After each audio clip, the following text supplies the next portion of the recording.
In 1989, residents of a close-knit apartment community in Virginia gathered for a holiday celebration. For Tammy Brannon and 5-year-old daughter Melissa, Christmas was always a special time. Then, without warning, the little girl was gone. Her disappearance ignited an impassioned search. Law enforcement and the local community spared no effort. But would they piece together the evidence and find her before it was too late?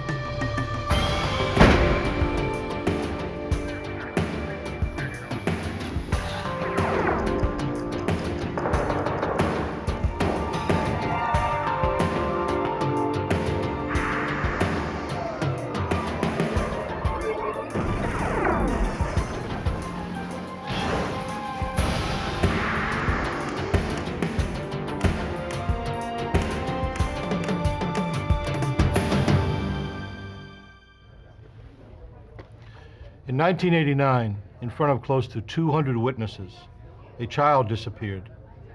5-year-old Melissa Brannon vanished from a Christmas party at her mother's apartment complex in Virginia. Children have a way of wandering off, but it soon became clear this was more than a case of a lost child. Someone had taken Melissa. What sorrow compares to a mother's grief? What kind of monster preys on children? I'm Jim Kallstrom, former director of the FBI's New York office.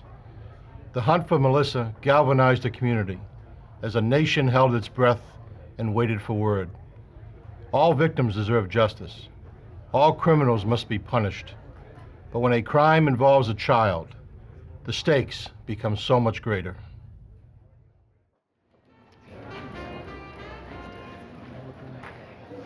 On December 3rd, 1989, the Woodside apartment complex in Lorton, Virginia held its Yuletide Christmas party.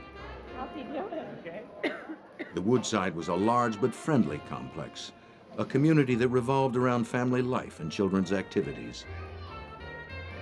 The kids were always excited about the party, which meant special treats and presents. A single mom, Tammy Brannon, had found in the Woodside complex a safe community in which to raise her only child, Melissa. As the evening wound down, Tammy stopped to visit with a friend before going home. Cool, we'll have some pizza. How about that? Okay? Can I go get some potato chips? Okay, we'll come right back. Okay. I'm extracting out the ocean. Really? Mm-hmm. Good for you. Yeah. Did you? We gotta get ready. Okay. We have a lot to do. She's getting so big. So cute. She is. Did you see where she went? She lost sight of her daughter for only a few seconds.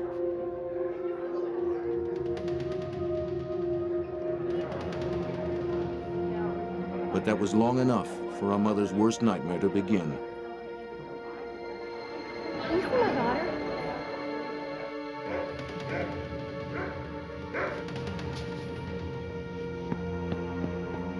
Melissa?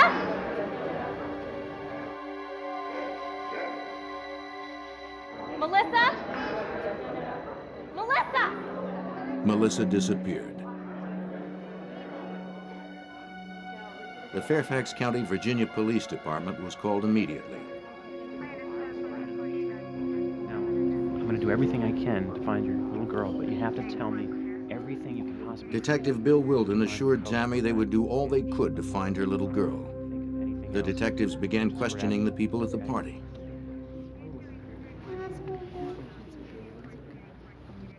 No one could recall seeing Melissa leave the party or anywhere near the front door. I'm Detective Wilden.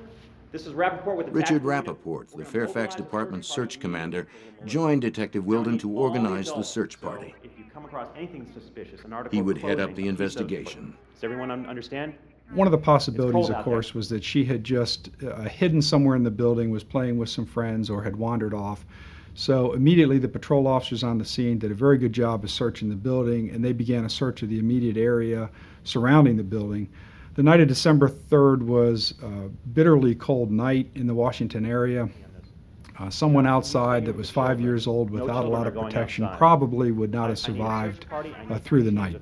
It was that cold. All the adults that can participate, I need you outside with flashlights. Rappaport coordinated a more specific grid search of the area with patrol officers and dozens of volunteers from the complex. Let's go.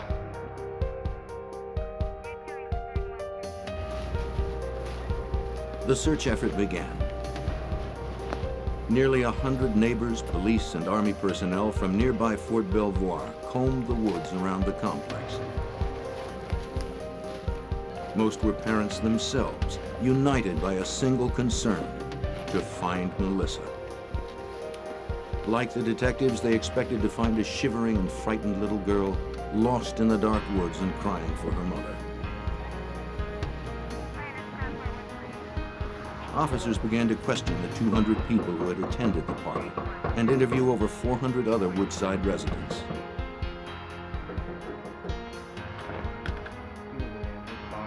Though the complex was large, many residents knew Melissa and knew her to be very shy. Shocked to hear that she had disappeared, almost all expressed doubt that she would ever have gone off without her mother, and certainly not with a stranger.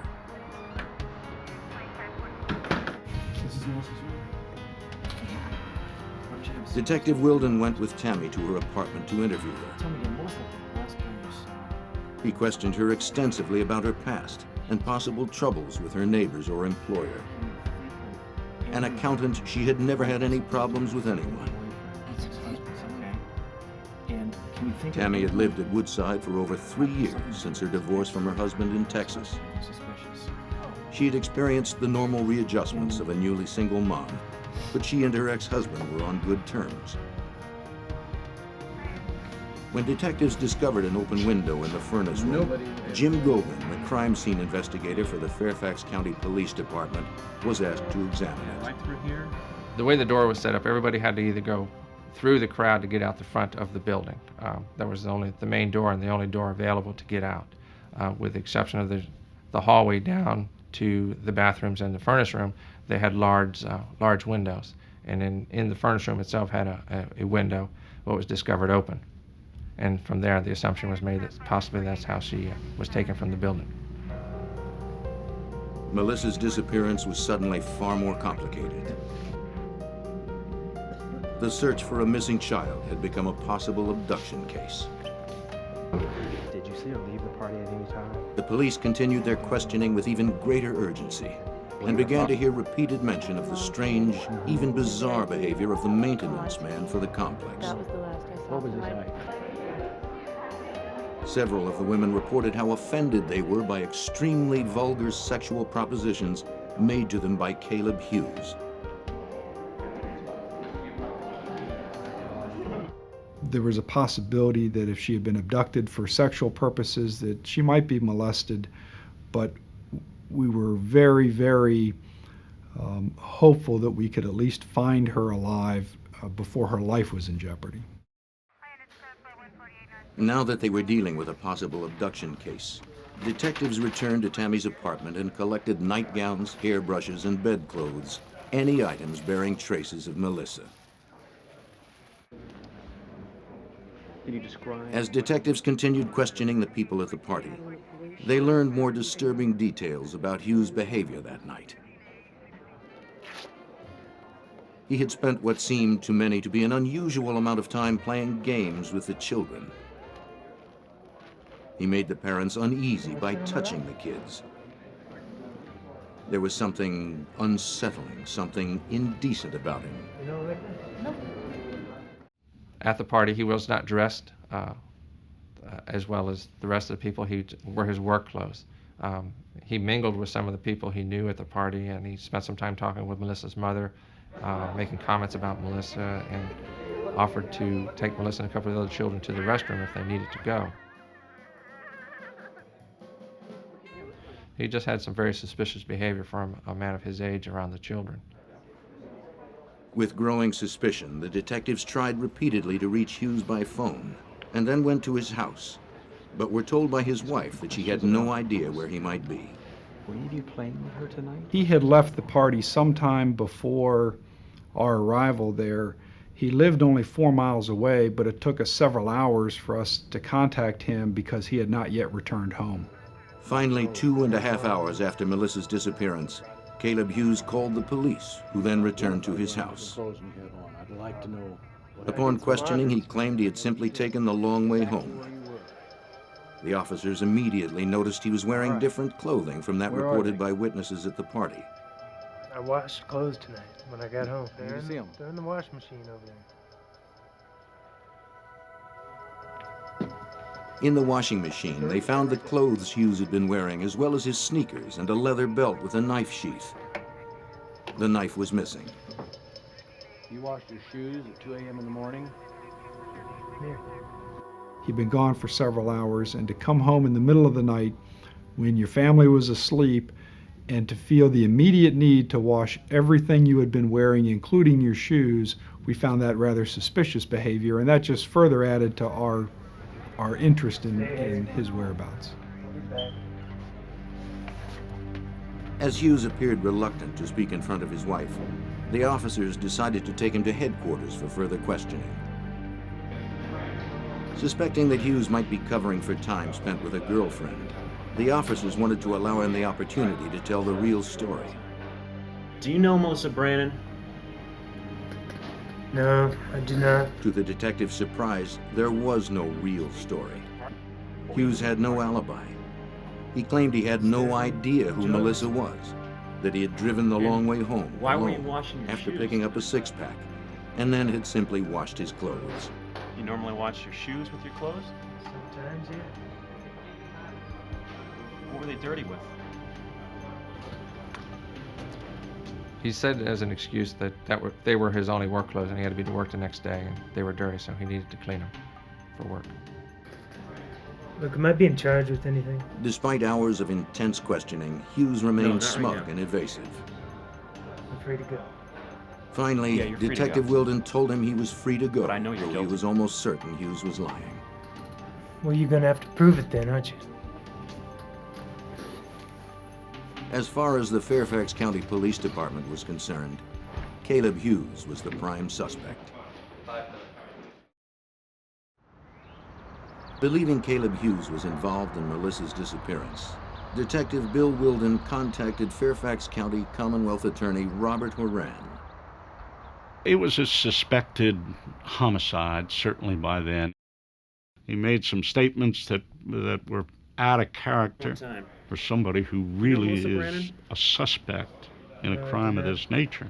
You would normally think the minute somebody would suggest you or I have abducted a 5-year-old child, Look, am I I free mean, to you go? would think it would be Am I the being most charged? vigorous, vehement outburst.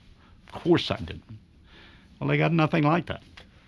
Matter of fact, at one point he said to Wilden, "Prove it," which is again an unusual reaction for somebody who had nothing to do with it. Gogan had photocopied Melissa's picture and printed hundreds of flyers to help in the search.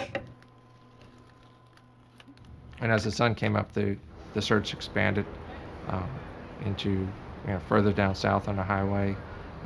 They sent soldiers out to do massive searches through the woods, along the railroad tracks, and as possible ideas of locations where she might have been were developed, again, hundreds of people were gathered to search and walk those areas. The car Hughes had been driving that night belonged to his wife. She gave investigators permission to impound and search it. Detectives examined it for fingerprints, blood, fibers, hair, any evidence that would document Melissa's presence there. Fingerprint tests revealed that only the Hughes family had left prints on the car. Next, all the hairs and fibers needed to be collected from the interior. This type of trace evidence was usually retrieved with a vacuum cleaner, but there was simply too much debris inside. When I first approached the car and looked inside, I just kind of went, whoa. They had 2 large dogs, the Hughes. They carried them a lot in that car. It was just cluttered with dirt and debris and just a mess inside that car. And I just kind of shook my head like this was going to be a real challenge. So I decided to use the masking tape as an alternative to the vacuum cleaner, just hoping to just get what was on the surface.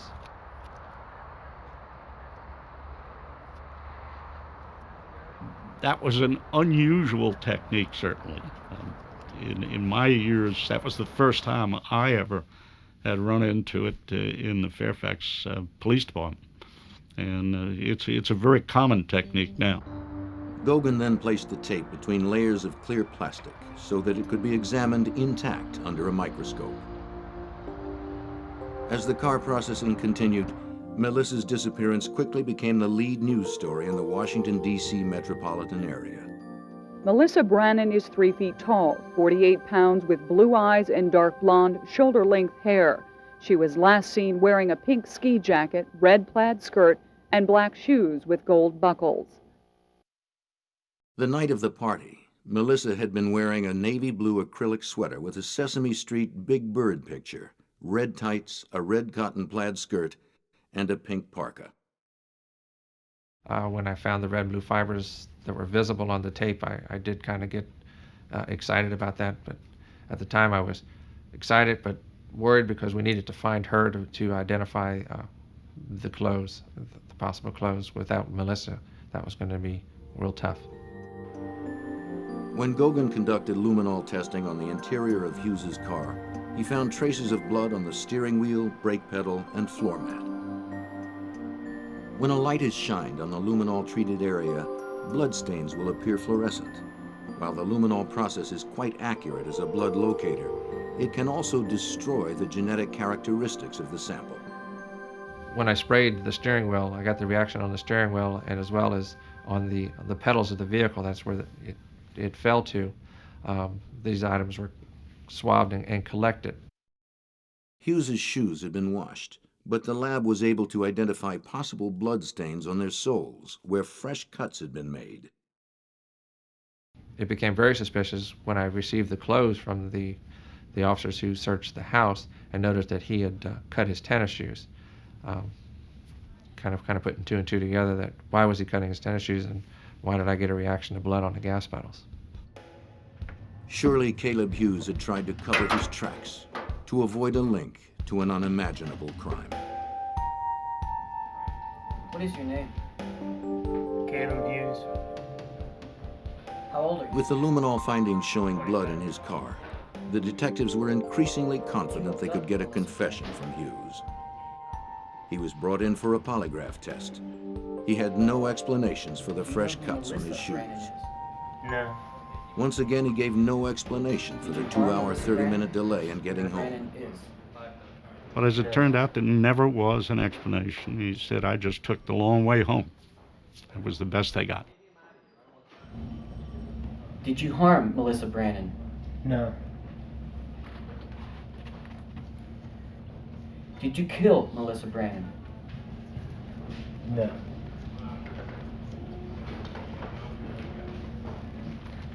These are proven to be deceptive. When Hughes denied outright that he had killed Melissa, polygraph examiner Rick Danielle was sure he was lying. He really denied ever having seen this child, denied knowing who the child was. He was showing pictures of her, never seen that child before.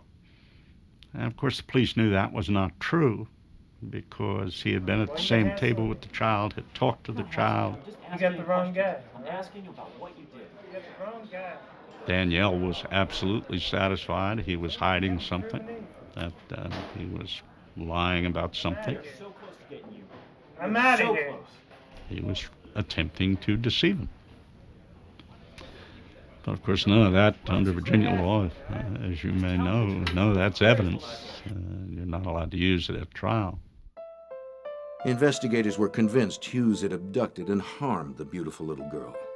But Tammy Brannon tried to keep her hope alive, fighting her worst fears. Melissa's Christmas presents waited under the tree. News 7 has confirmed tonight that the investigation into the disappearance of 5-year-old Melissa Brannon appears to be focusing on one primary suspect. Police will continue their search efforts and to pursue leads. There is now a $10,000 reward for any information concerning Melissa's whereabouts. For Tammy Brannon and her parents, the hours passed in an agonizing wait for more information. Sunday night from her Melissa's disappearance electrified the tiny rural community of Lorton, a suburb of Washington, D.C. Only 5 months earlier, 10-year-old Rosie Gordon had been bike riding in her neighborhood when she was abducted, raped, and murdered. Her killer had never been found. Nice to meet you too. Rosie's mother quickly came to Tammy Brannan's support. The yellow ribbons that punctuate trees and balconies at the Woodside apartment complex in Lorton have Once weathered Melissa's 3 disappearance was snowstorms. reported They've on the held their news, position the community fear rushed to and her support. speculation as to the Yellow whereabouts ribbons of began 5-year-old appearing on Melissa Christmas Brannan. trees throughout the area.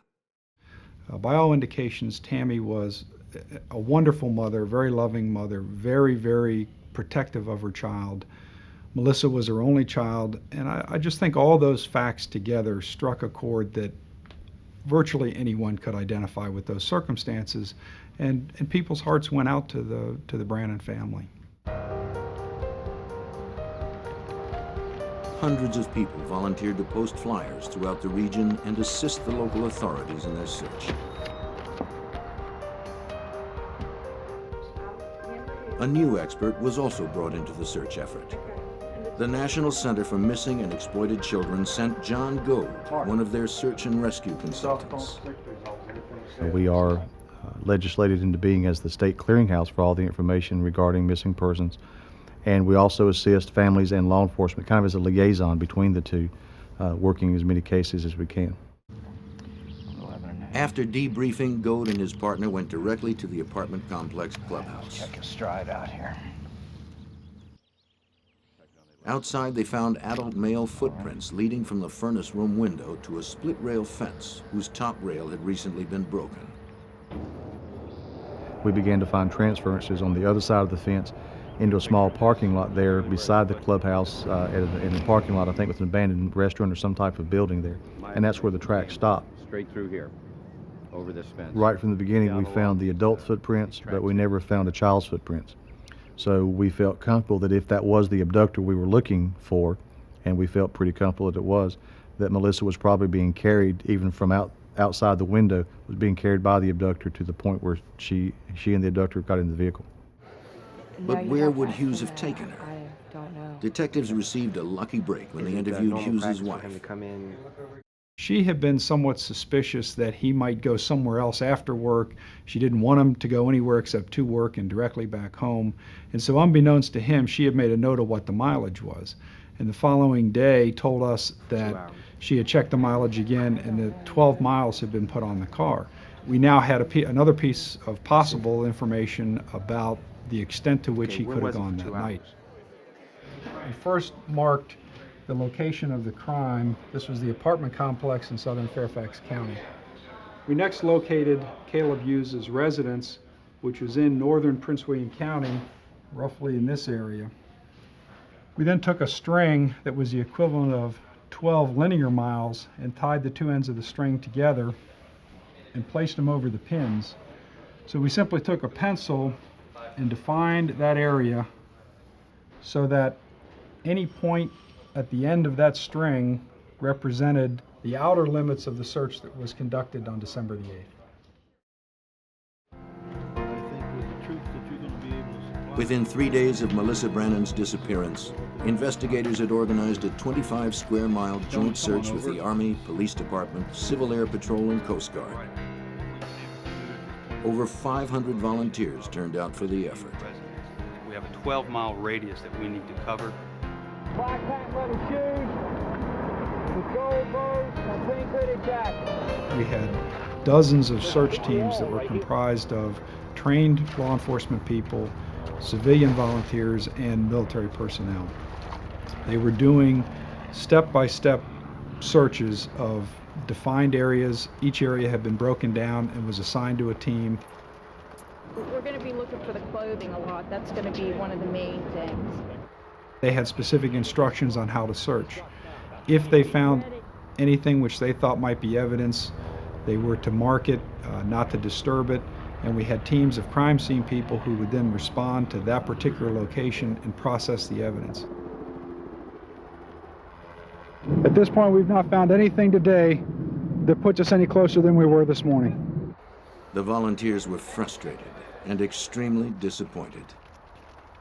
I know there were nights when I would go home and my family would have seen a newscast about another day of searching, and my own children would say, "Daddy, are you going to find that little girl?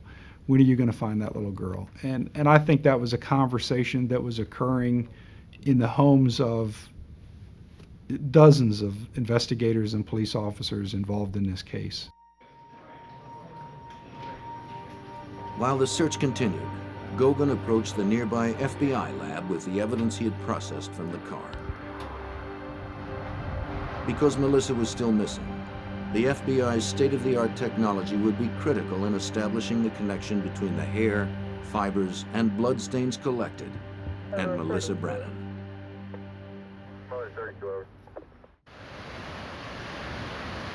Agent Doug Diedrich of the FBI's Trace Evidence Unit would examine the evidence. Perhaps he could find a link to Melissa Brannon. There you have to go to extraordinary measures to try to recreate, if at all possible, the environment of the victim, most recent environment, and also the types of hairs that the victim may have, the type of clothing that the victim may have been wearing the night of the disappearance. And that's the difficult part. As long as Melissa was still missing, filing charges against Caleb Hughes was all but impossible unless compelling evidence could be found. Diedrich and the lab examiners were impressed by the large number of fibers that had transferred onto the passenger seat of Hughes's car. Fairfax County investigators had identified nearly 70 different fibers. That included the blue acrylic fibers, the red cotton fibers, the black rabbit hairs, and there were, I believe, 1 or 2 head hairs in the case. But that's monumental. Sounds like a small number. That's huge. Once the FBI entered the case, its agents conducted their own investigation of Hughes's house. When Caleb Hughes's name was released as the primary and only suspect in the case, a media frenzy followed. Hughes has not been charged in the case, but he is the target of round-the-clock surveillance by the FBI. Federal investigators working with police from Fairfax County last night executed a search warrant on the groundskeeper's rented townhouse. They recovered several items which have been taken to the FBI laboratory to be tested to see if there is any evidence linking this man to Melissa. In the meantime, the FBI's official comment is no comment. The FBI brought the power of a federal grand jury to the investigation. The grand jury ordered Hughes to submit to blood and other forensic tests, something the local authorities had not been able to order. Hughes complained bitterly in interviews that his life had been ruined by the invasion. Details of a troubled past emerged. Hughes grew up in an abusive, dysfunctional home. He had a record as a juvenile delinquent, a long history of drug and alcohol abuse, and a disturbing attraction toward children.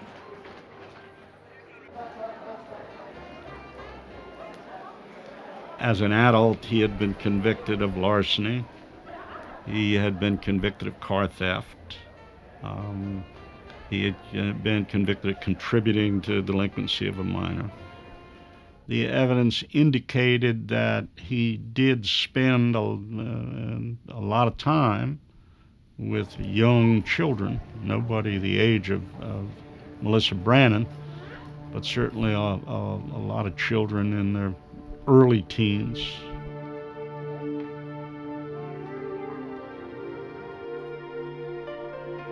In the lab, FBI examiners had begun analyzing the stains on the soles of Hughes's shoes.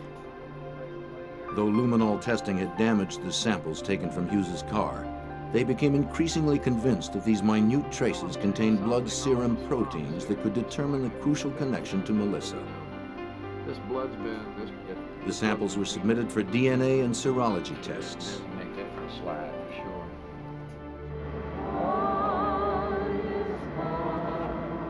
15 days after Melissa's abduction, a candlelight vigil for Melissa was held at the apartment complex. The little girl's disappearance had united the Fairfax community in compassion and outrage.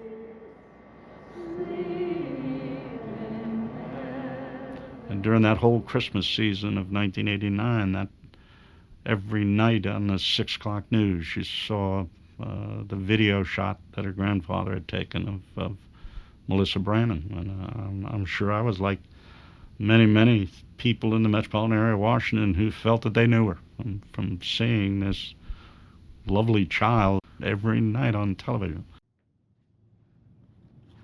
But shortly after New Year's, a judge in the next county received a letter from Hughes's probation officer informing him that Hughes had violated probation for an auto theft conviction 2 years earlier. On January 24th, the judge revoked Hughes's probation, and he was finally put behind bars. The earliest he could be released was November, giving the Fairfax County prosecutor ample time to build his case. Without sufficient evidence to file charges, Hughes had remained free.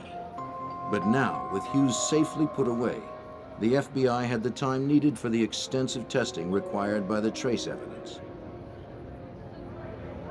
There was still a chance Melissa's body might be found, but without it, the case against Hughes would have to be made in the FBI lab.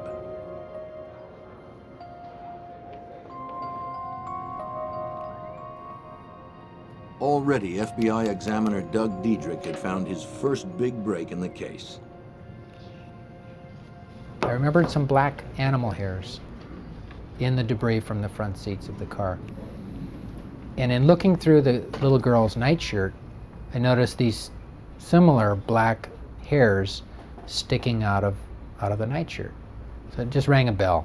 I went back, mounted those up on slides and compared them, and sure enough, dyed rabbit hair, and they matched each other. The rabbit hairs from Hughes's car and those found on Melissa's nightgown both revealed a distinctive corncob texturing. An exact microscopic match. Agent Diedrich immediately called the prosecutor to determine whether Tammy Brannon owned a rabbit fur coat. Not only was it confirmed that Tammy Brannon owned a rabbit fur coat, she had worn it to the Christmas party. Her mother had bought it in Germany, and it was dyed an extremely rare bluish-black color almost unknown in the United States. Melissa had handled the coat at the party and at home. Diedrich had made the crucial connection between Melissa and the car of Caleb Hughes.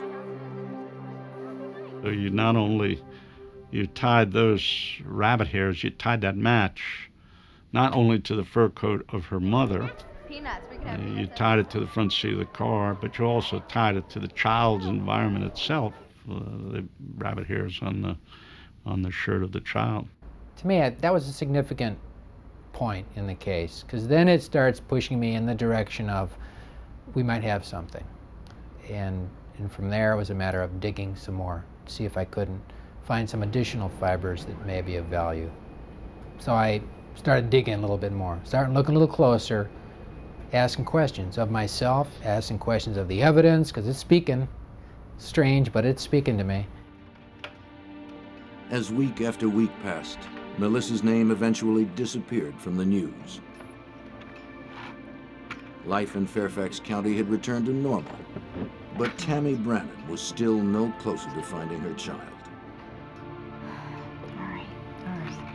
It's tremendously difficult for the family to come to terms with everything that has gone on, to come to terms with still trying to hold on to that glimmer of hope that their child's alive, and then the realization that in all likelihood, they may never find their child alive or may never find the body of their child even after they've been murdered. Tammy was forced to face the reality that by now, there was almost no chance Melissa could still be alive.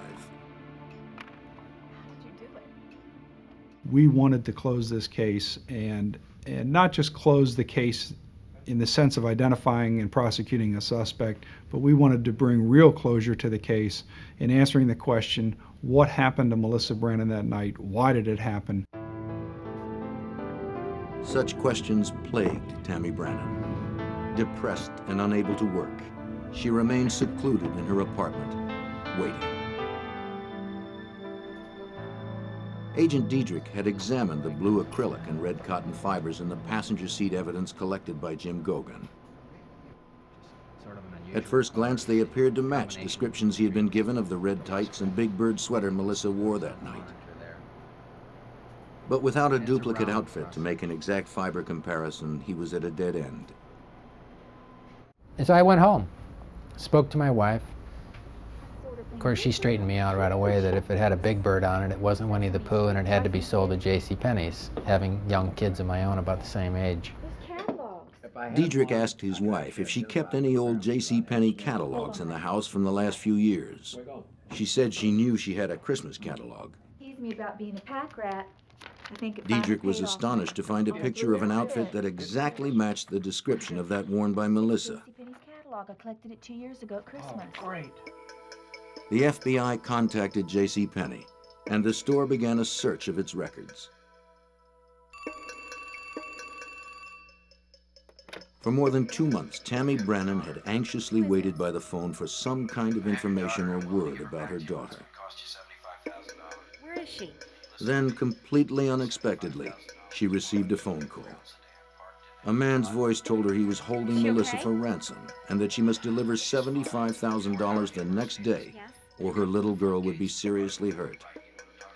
Can I talk to her? Had Melissa been found? Yes. Yes.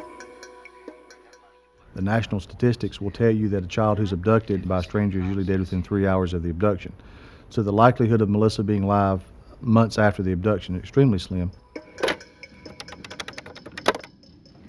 Mom, they have Melissa. Tammy immediately called her mother, but Detective Wilden cautioned them not to let their hopes get too high. No, don't call anyone. I'll tell you all about it. Just come over right now. Once again, Melissa Brannan was about to become front-page news.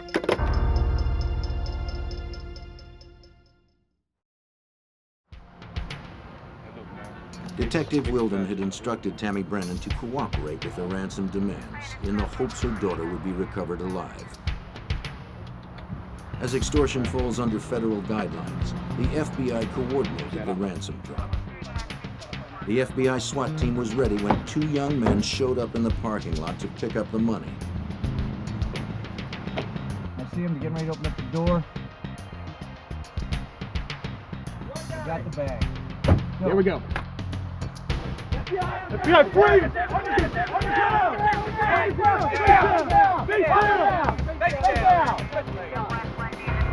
They were quickly arrested. But did they have Melissa in their possession? The information provided in the ransom call was so vague and so generalized, it's entirely possible that the person who called may have picked up that information simply by watching the news or reading the newspaper. Usually if there's a ransom demand that is legitimate, they're going to have very specific information that would be known only to the abductor and probably some of the investigators. The 2 arrested youths were former students and roommates from a nearby university who had seen an opportunity to make some easy money out of Tammy Brannan's tragedy.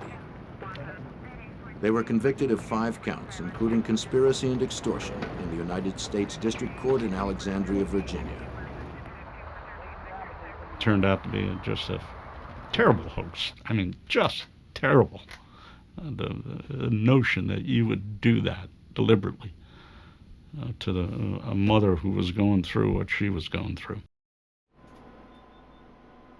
There were copious amounts of dog hairs in the tape samples collected by Fairfax County crime scene investigator Jim Gogan, as well as dozens of human hairs. FBI lab examiners separated and painstakingly subjected each one to testing. Finally, a hair was found that was different from the others.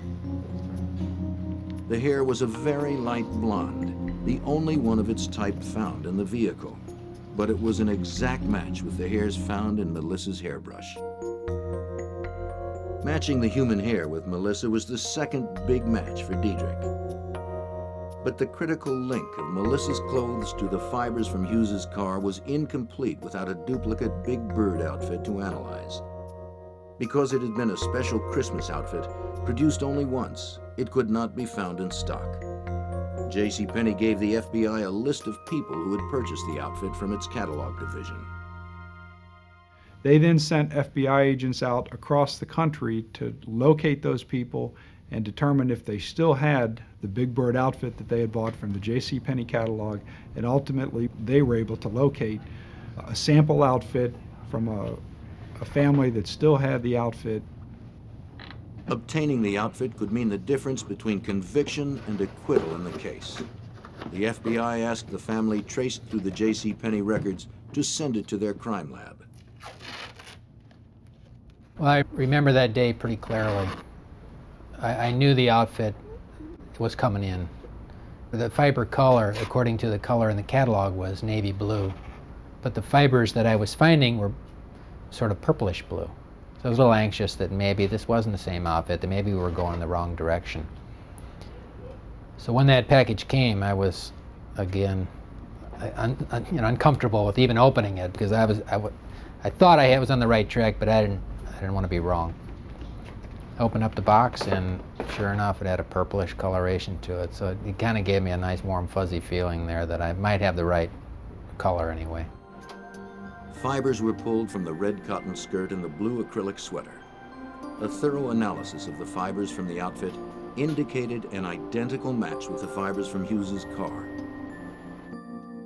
From the red cotton threads to the blue acrylic yarns to the yellow cross threads from the plaid skirt, the duplicate Big Bird outfit matched in every respect with the car fibers. What I was finding was meaningful evidence that an abduction had taken place, that in fact the victim, in all likelihood, had been in the front seat of the subject's car. With the new evidence, the prosecution could now piece together the actions of Caleb Hughes on the night Melissa disappeared. At the party, Hughes had tried to pick up several adult women, but when they rejected him, he sought a substitute. There you go. Smile. Fueled by frustration and alcohol, Caleb Hughes became a desperate predator with a perverse desire. His stalking eye fell upon the children. He waited and watched until an opportunity presented itself. When it did, Caleb Hughes seized an innocent and trusting child.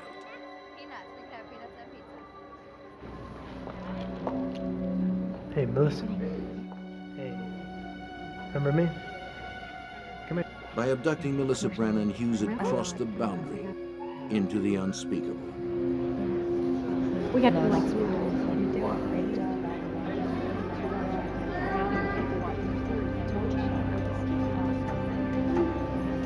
we should catch up with each other. Okay. Did it?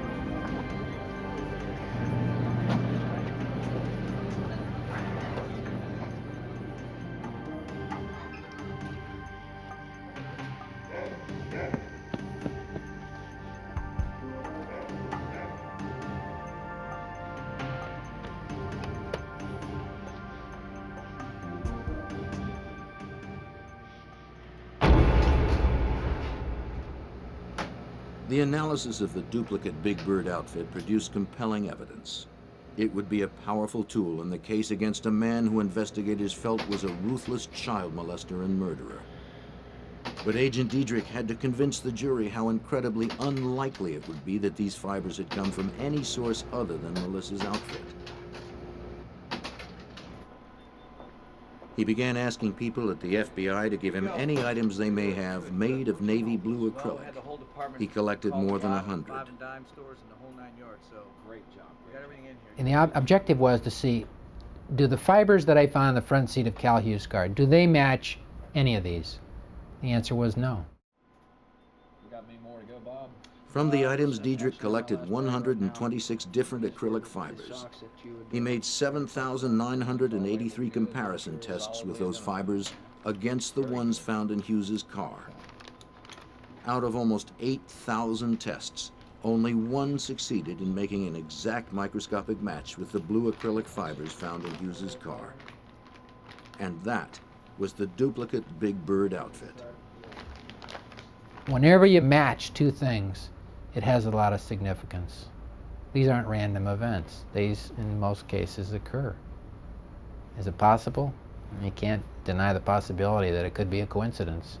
But after looking at this stuff for a lot of years, I'm not a big believer in coincidence. 3 weeks before the trial was scheduled to begin, as investigators made final preparations for the case, a stunning development occurred. They received a phone call. 2 counties away, police had just found the body of a child on the median strip of Interstate 95. I'll be right there. I call Weldon. We get in his car, and there was absolutely no doubt in my mind that that was going to be it, because Hughes knew that area, spent time down in that area. I said, wow, this is going to be it. That section of median on I-95 is wide and densely wooded. It would have been easy for Hughes to pull over, hide the body among the thick vegetation, and drive off unnoticed, and there would be little chance of someone finding the remains. But someone found a body. Was it Melissa's?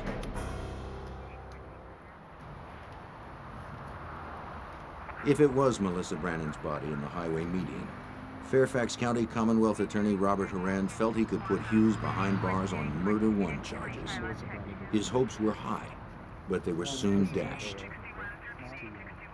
As soon as we got there, as soon as I saw it, I knew it wasn't Melissa Brannan, because the skeleton had rings on 3 fingers. But it was a young girl. She's 13, 14-year-old who had been in that media for 2 growing seasons. The young girl's body was never identified. Finally, nearly 1 year after Melissa's disappearance, Hughes was arrested on a grand jury indictment for abducting Melissa Brannan. He was transferred from the Prince William County Jail to the Fairfax County Jail. Horan had delayed the indictment for several months in the hope that Melissa's body would be found. By then, I know we were all pretty satisfied that the worst had happened to the child. Unfortunately, under Virginia law, you can charge somebody with murder without the body, but you have to be able to prove where the murder occurred. And of course, without the body in this case, we had no way of proving where it occurred, so we couldn't charge him with murder. Abduction with intent to defile was the strongest case that could be brought against him. Hughes pleaded not guilty.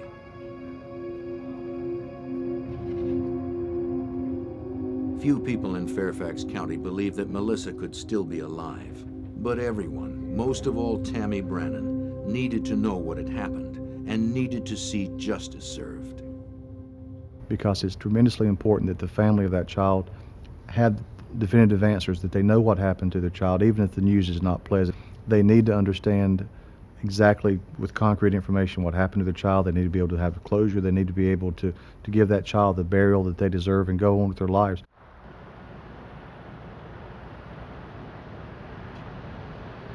With Agent Diedrich's airtight analysis of the trace evidence, Robert Horan went into the trial confident that he could convince the jury beyond reasonable doubt. The trial began on February 26, 1991. Looking good. A chief part of Horan's strategy was depicting Hughes' deviant sexual behavior at the party. He produced several female witnesses who recalled the crude, vulgar sexual propositions he had made to them, and others who testified he had spent considerable time playing with Melissa and had been talking to her just before she disappeared.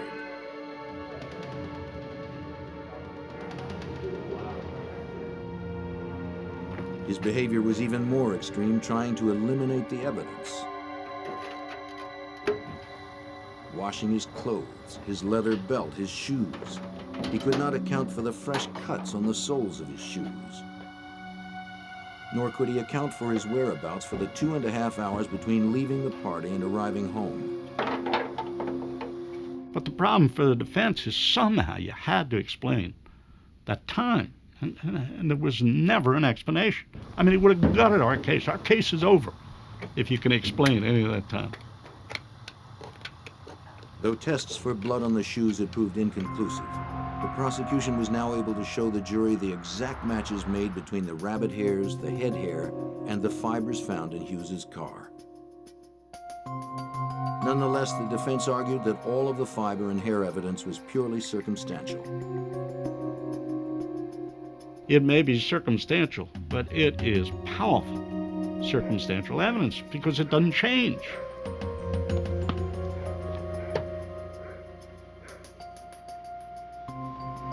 In order to obtain the maximum sentence for Hughes, Moran needed to convince the jury that Hughes had intended to defile Melissa once he had her in his car. And the only way the fibers from her outfit would have been found on the seat is that her coat had been removed while she was in that car. The prosecution charged that Hughes could only have removed Melissa's coat for one purpose, an attempt to defile. The true answer is that that 5-year-old was seated against her will in the front seat of that vehicle. Caleb Hughes's trial lasted 8 days. After 9 hours of deliberation, the jury found him guilty of abducting Melissa Brannon with intent to defile. He was sentenced to 50 years in prison. For the family members, it can't end because of the eternal hope, if you will, that someday this child that's never been seen, never been found, this child someday will appear. You know, and that's hard stuff. That is hard stuff. Caleb Hughes is still serving his sentence today, and the body of Melissa Brannon has never been found.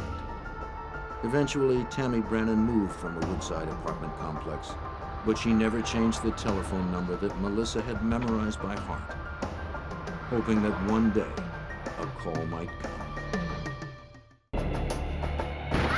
In Washington, D.C., crime had become epidemic. Gangs fought over drug turf, leaving corpses in their wake. The Metropolitan Police Force was overwhelmed as the homicide rate climbed to over 400 per year. Before officers could stem the tide of violence, they became the targets. A cop killer was on the loose, and police turned to the FBI to stop him.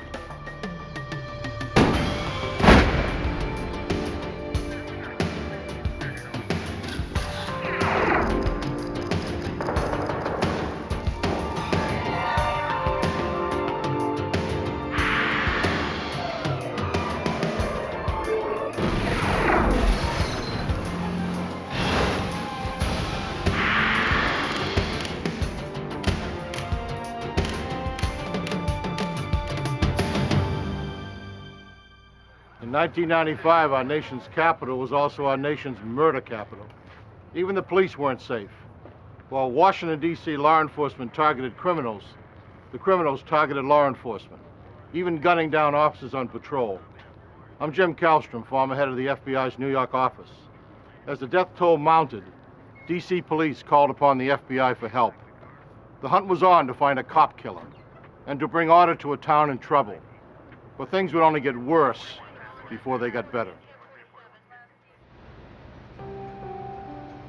On January 10th, 1995, at a fast food restaurant in northwest Washington, D.C., Metropolitan Police Officer Vance Warren was taking a dinner break while working part-time security. It had become common practice for businesses to hire uniformed off-duty police officers to protect their establishments. Everyone felt more secure, customers and employees alike.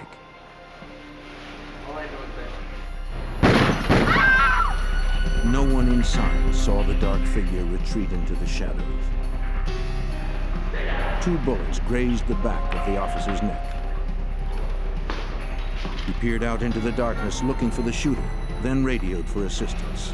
We got shots fired. He didn't know where the shots came from, or if the gunman was still out there, waiting to strike again. Responding officers raced to the scene, but the gunman was nowhere in sight.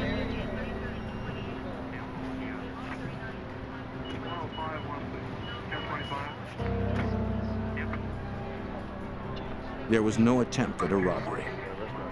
It appeared the shooter's sole purpose was to kill the officer.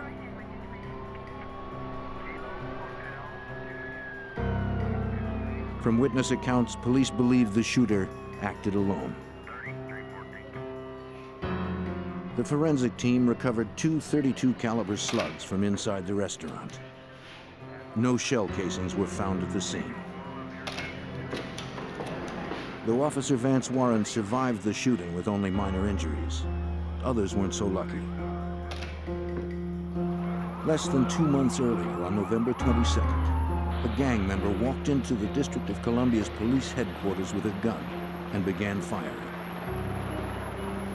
In an instant, the police sergeant and 2 federal agents were dead. A 4th was critically wounded. With no chance for escape, the killer turned the gun on himself.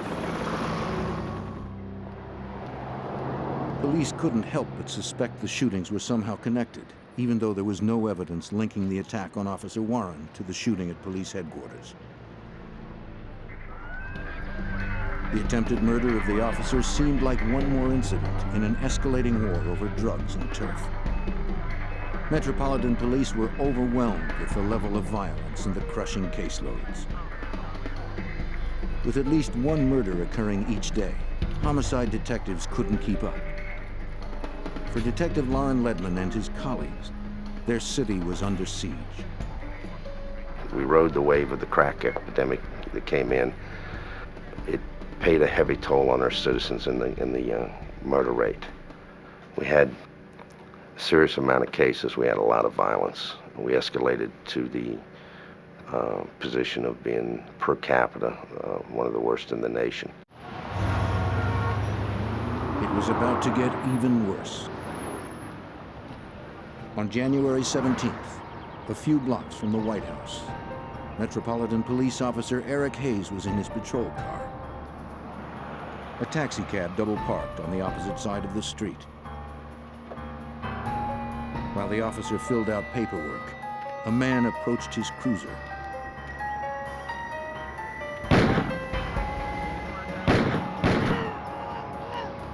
He shot the patrolman 4 times at close range.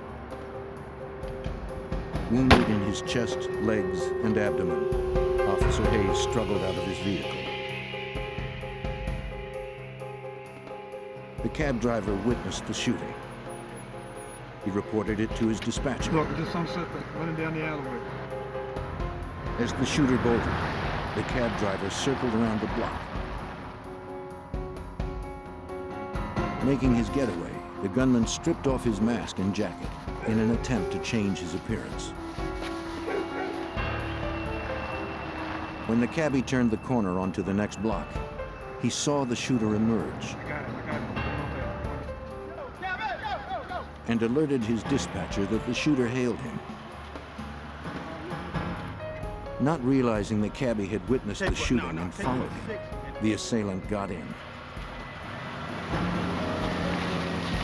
The driver discreetly turned off his radio, and the dispatcher notified police. Keep straight, man, keep straight. An APB was issued for taxi number 440.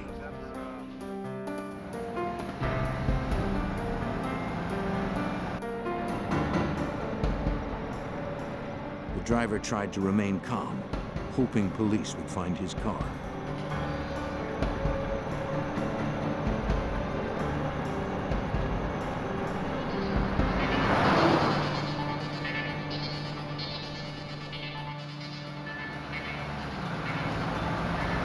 Within minutes, cops picked up the taxi's trailer. The gunman barked a new address and told him to keep driving. In an instant, the driver slammed on the brakes.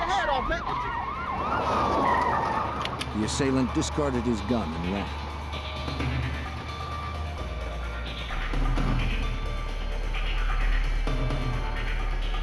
He evaded the pursuing officers.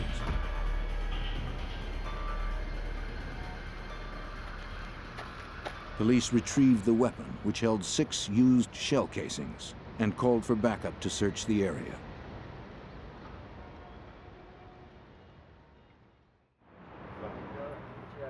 At the crime scene, Officer Hayes fought for his life. He survived emergency surgery where doctors removed 4 .32 caliber slugs. An officer called in a forensics unit to gather evidence. They scoured the crime scene. Before gathering any physical material, they photographed the entire area. In the alley, they found the clothing discarded by the assailant, including a black ski mask. They hoped clues revealed in the lab could lead to the shooter's identity. Fearing another blindside attack, the police chief ordered all officers to patrol with a partner and called in the FBI for assistance. Special Agent Jay Abbott was assigned the case. That what had happened up to that point led us to believe that, my God, we may be dealing with some sort of gang in D.C. that's just decided to take it upon themselves to declare war on the police and just start trying to kill police. Metropolitan Police fought back with forensics. They sent all physical evidence gathered from the crime scenes to the FBI laboratory, one of the foremost forensics labs in the world. Clothing recovered from the most recent shooting was forwarded to the Hair and Fiber Unit.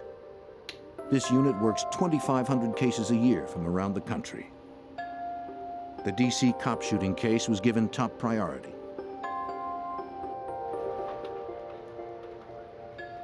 After the clothes were scraped over a clean sheet of white paper, the surface was inspected carefully for artifacts.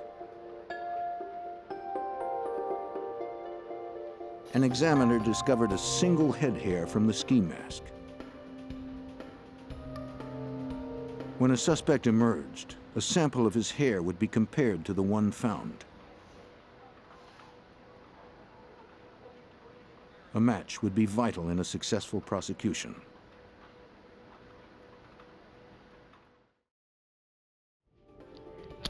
The gun, the casings, and the recovered slugs were sent to the FBI's Firearms and Tool Marks Unit.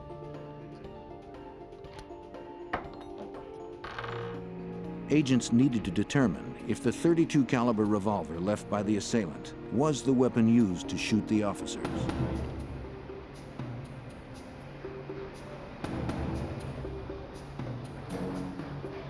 Every gun possesses distinct spiral grooves inside its barrel.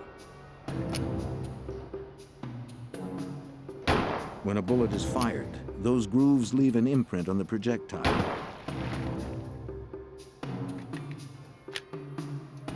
The grooves from a fresh bullet would be compared to the grooves on the recovered slugs to see if they corresponded. The bullet sample, together with the slugs, were forwarded to an analyst for scrutiny under the comparison microscope. The bullets matched. This confirmed that the .32 caliber revolver was the weapon used in the 2 most recent shootings. Investigators were now looking for one man. To find their suspect, the FBI and Metropolitan Police called on their only eyewitness, the cab driver. They asked him to provide a description of the assailant to a police sketch artist.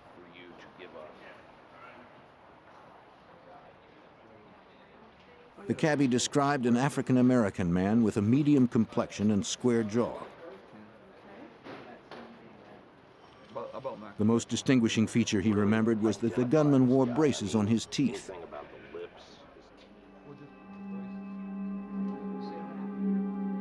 Investigators contacted area dentists and orthodontists to see if they recognized the man in the picture as one of their patients.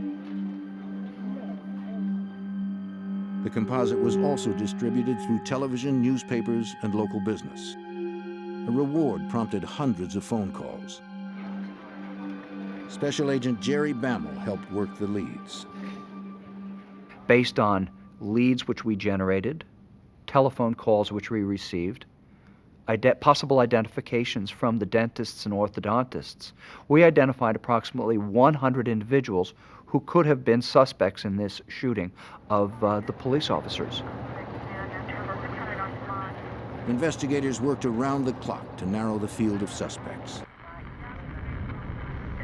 We were working 7 days a week on this case because it had a certain urgency to it, given the fact that a subject was stalking police officers and attempting to kill them. Over several months, suspects were interviewed and eliminated one by one. Agents and detectives made no arrests. Thousands of investigative man-hours had led nowhere.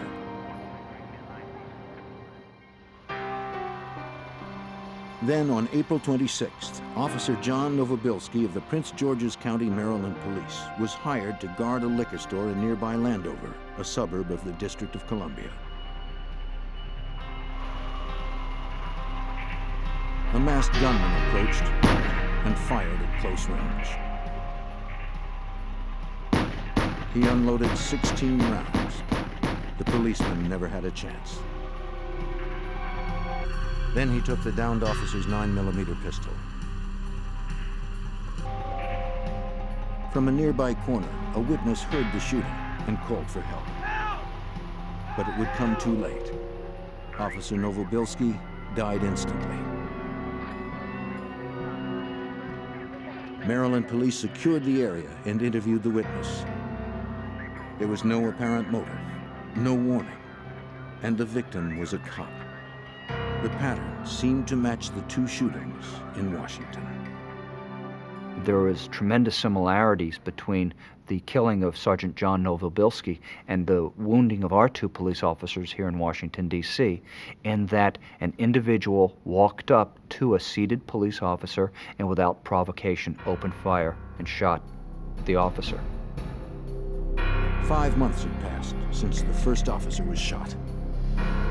Agents were no closer to finding their suspect, and now he was wanted for murder. Washington police and FBI agents scoured the streets looking for the assailant who had wounded two of their colleagues. As they continued to hunt, Maryland police made an arrest for the murder of their officer. There was no evidence linking the Maryland suspect to the two attacks on D.C. police. Special Agent Jay Abbott believed the D.C. attacker was still at large and could strike again at any moment. But we felt this person was probably going to try to kill another police officer somewhere in Washington, D.C. or in the vicinity. And it gave us real pause for concern that we weren't able to follow up any viable leads during that time. On May 18, 1995, while investigators continued their search in Washington, a young Maryland woman arrived at a Prince George's County precinct.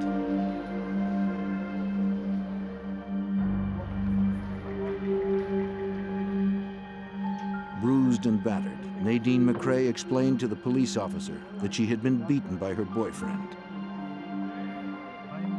Accompanied by a supportive friend, Nadine began to detail the vicious assault she received at the hand of Ralph McClain. So 9 o'clock last night. Agent Bammel recalls its severity. McClain tried to kill McCrae the evening of the 17th, which was the reason that she came forth to the police on the 18th. He beat her into unconsciousness. He stuffed drugs into her. Information I need from you. The Prince George's County police officer issued an arrest warrant charging McClain with attempted murder. He recommended that Nadine get a thorough medical examination. On the way out, Nadine's friend pleaded with her to tell the officer the reason McClain had almost beaten her to death.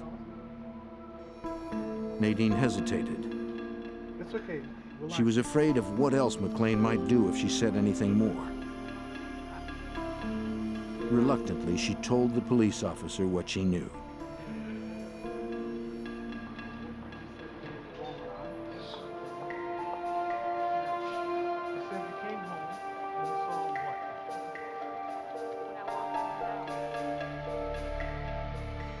The night the sketch of the suspect appeared on the television news 3 months before, she was surprised to see McClain prying the braces off his teeth.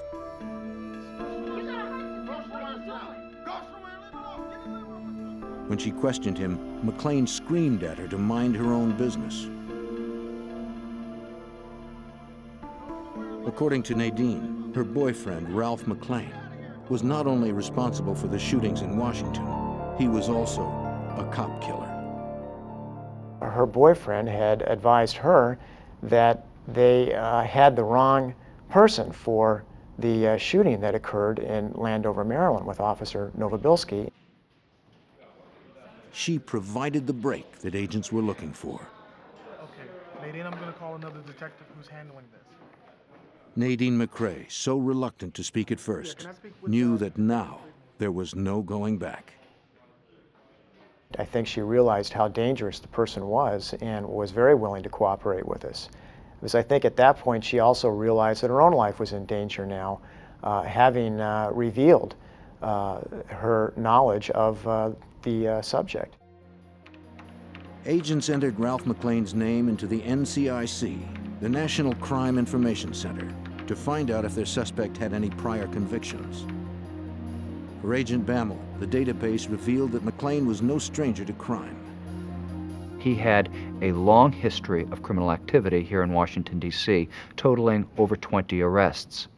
Those arrests were for some petty crimes, shoplifting, but they did escalate to assault on police officer, drug distribution type charges also. Investigators secured a search warrant for McClain's apartment.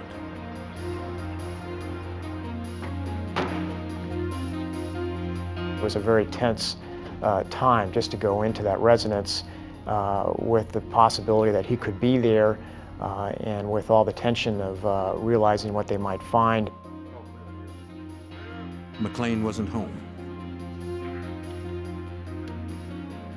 Investigators began searching the apartment.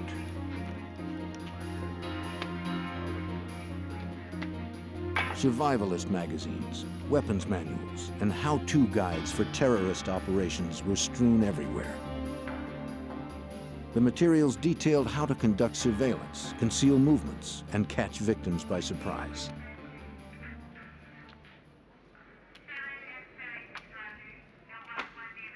In the living room, the forensic team uncovered a black ski mask similar to the one found at the second shooting. Yeah, that fits the description too. They also discovered 9mm cartridges, the same type used in the assault that killed the Maryland officer. In a cabinet, they found more ammunition, this time for a .32 caliber weapon. That's very important to us because the shooter of Sergeant Eric Hayes and Officer Vance Warren used a .32 caliber revolver in that shooting. Also, a manual for a MAC-11 assault weapon was found, and additionally, lots of writings of anti-police type hatred were found within the residence. Forensics examiners searched for strands of hair to compare to the one found previously. The team took samples from hairbrushes, bed sheets, even the drain in the bathroom sink. Be real careful. Don't get it on you. It's got hair all in it. If hairs from McClain's apartment matched the hair recovered from the crime scene, agents would have forensic evidence against the fugitive. There's more in here. Let me get the rest of this out.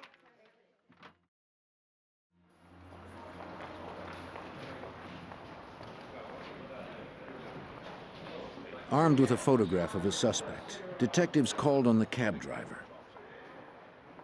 They asked him to look at a photo lineup to see if he could identify McClain as the man who shot Officer Hayes. Metropolitan Police Detective Lauren Ledman was there for the lineup. The cab driver had always told us that if you ever, show me a picture of the guy, I will recognize him. You hear that, right? But I mean, he said it with a lot of passion. Investigators handed photos to the witness one at a time. He studied each carefully.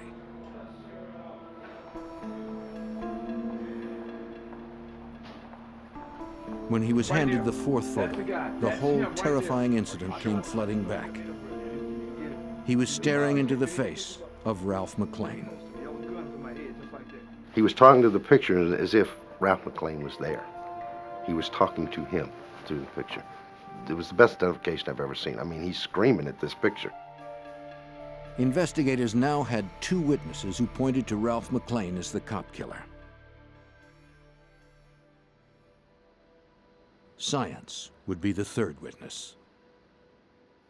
At the FBI labs, examiners matched the hair samples retrieved from McLean's apartment to the hair recovered earlier from the clothing found at the Officer Hayes shooting. It was the critical piece investigators needed to secure an arrest warrant for Ralph McLean. At that point, we were armed with some very serious evidence. We had the girlfriend with the admission, we had hairs, and we drafted an affidavit for signature for a Superior Court judge, and in the middle of the night, we went out and we obtained that warrant. But first, they had to find McLean. Investigators canvassed all of his known haunts. The suspected cop killer had apparently fled the area, and agents had no idea where he was headed. Ralph McLean was wanted for shooting 3 police officers in and around Washington, D.C., killing 1. A month had passed since the last shooting, and investigators had no clues to his whereabouts. To find him, they looked to his girlfriend, Nadine, for help. She was under constant police protection since McLean had tried to kill her.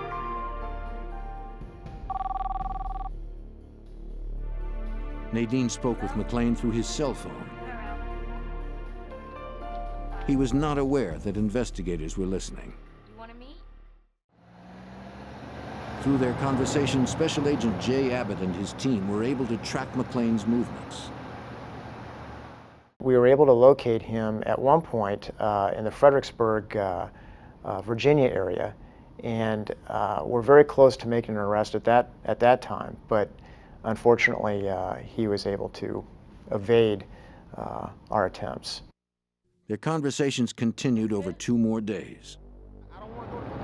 Authorities learned that McLean was traveling south to Florida, but he never gave Nadine a specific location. Investigators wondered if McLean knew his girlfriend was cooperating with police. She told them that he monitored the news constantly on a portable TV. If they were going to catch McLean, they needed to surprise him and keep his name out of the media. That meant keeping the arrest warrant out of the national system.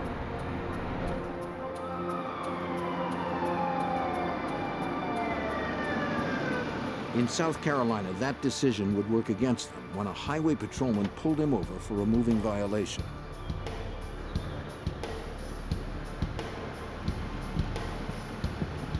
The officer approached and asked to see a driver's license and vehicle registration. McLean showed him his registration and claimed his license was in the trunk. The South Carolina officer, just weeks away from retirement, followed him to the rear of the automobile.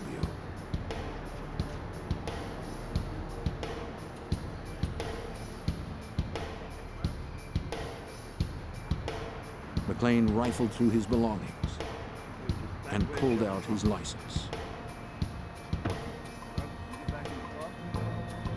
The officer told McLean to return to his vehicle while he called in to see if he had any outstanding moving violations.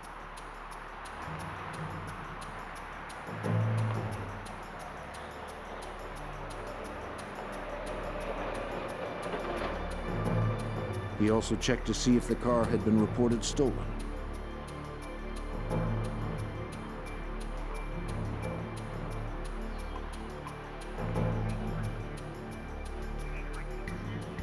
Records indicated that it was legally registered to Ralph McLean.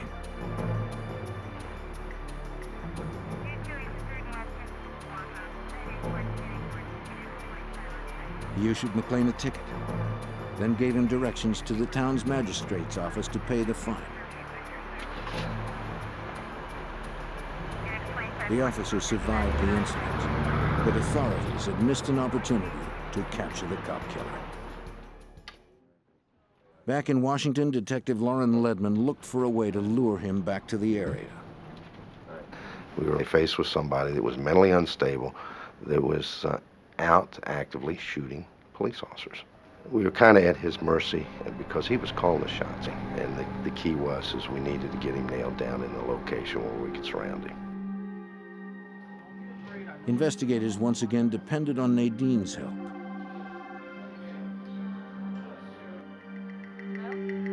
They advised her to promise McLean a reconciliation if he returned. Hey, you want to meet somewhere? McLean said he was interested in the offer, though he wouldn't agree to when or where they would meet again. Investigators worried that they were losing the element of surprise. We were looking for a little bit of an edge, but that edge was taken away from us. The media found out about it.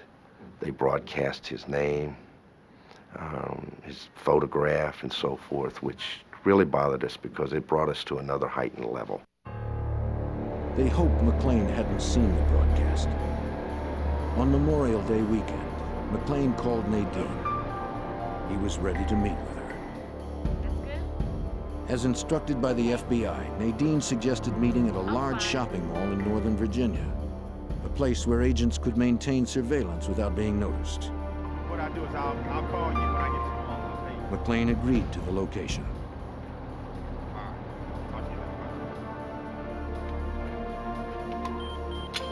The information was relayed to agents in Washington.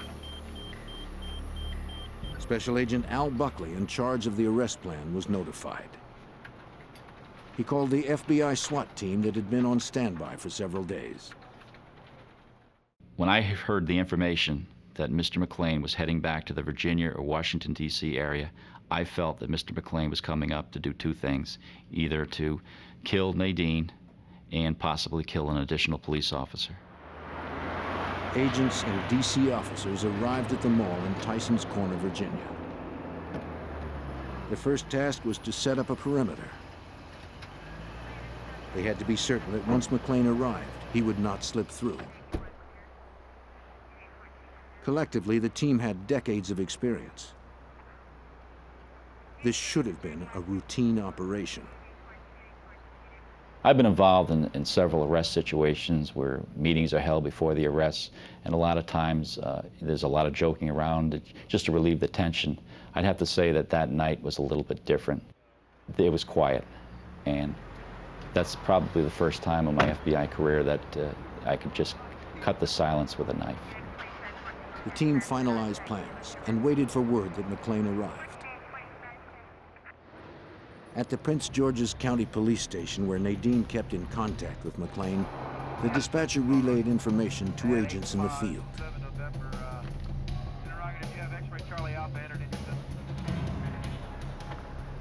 Agent Buckley got the call.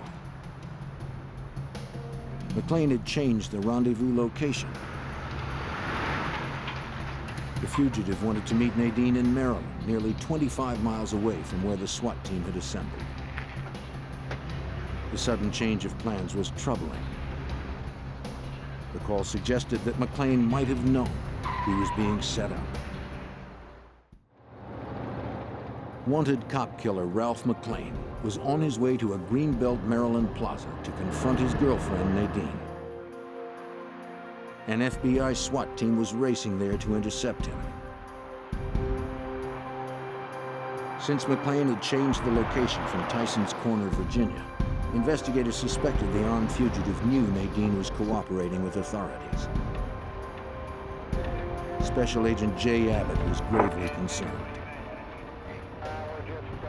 At the time, we began to sense that he had suspicions of what was happening. And given those suspicions, that added to the sense of urgency even more. We weren't sure that he would actually show up at one of these locations to meet Nadine. He might begin to smell that there was a trap. As they got closer, agents turned off their blue light and constantly monitored the radio. A police dispatcher relayed updates to agents in the field. He kept them posted on McLean's plans, learned through conversations with Nadine. 36 and 51, be 1051 to 600 block of Jefferson. Agents were at the mercy of the fugitive's whims. After changing the location several times, the team got word that McLean decided to meet at a gas station across from Beltway Plaza. They scrambled to set up a perimeter around the gas station. Agents hoped they would have enough time to secure the area. Once in place, they would wait for McLean to either show up or call Nadine.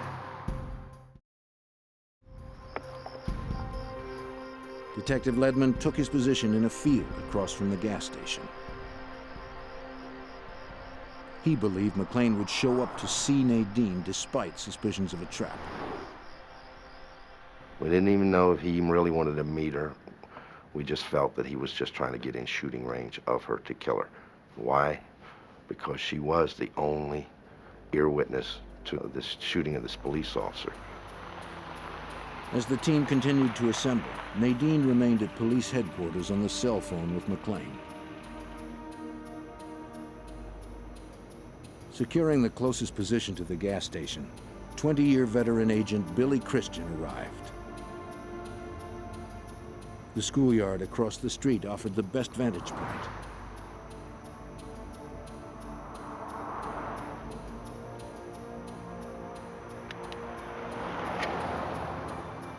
If McClane appeared, Agent Christian would be the first to see him. Is this number 1? Is this number 2? Other team members set up on nearby streets, hoping to spot McClane's car as it approached. Pressure mounted as they waited and watched.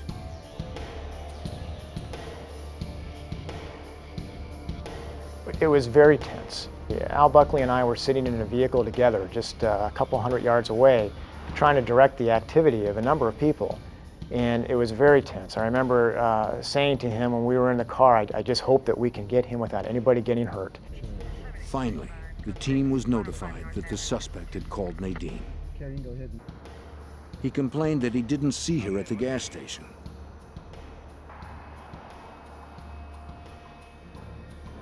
McClane was in the area, but agents couldn't get a precise fix.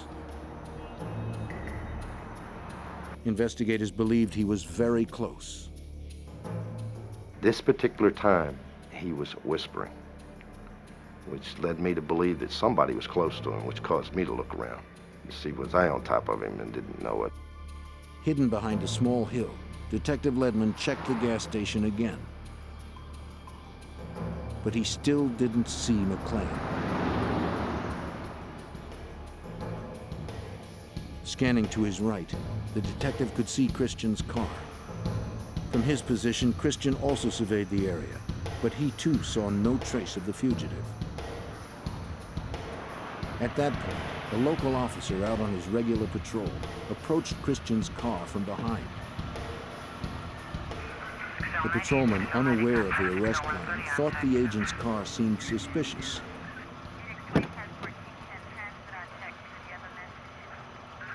Bill Christian, to his credit, realized and recognized the danger that the officer was in and exited his vehicle, walked to the vehicle, and showed him his credentials. That action probably identified Bill Christian to Ralph McClane as a law enforcement person. The officer turned off his lights and pulled away from the scene.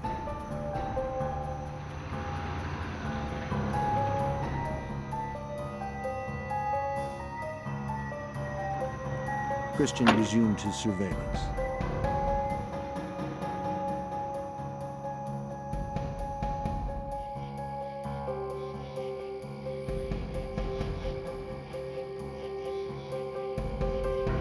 While investigators watched for McClane, he was watching them.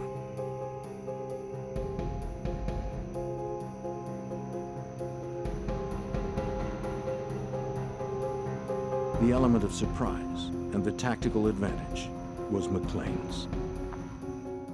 Well camouflaged in dark clothes, he surveyed the car where Agent Christian sat waiting and watching.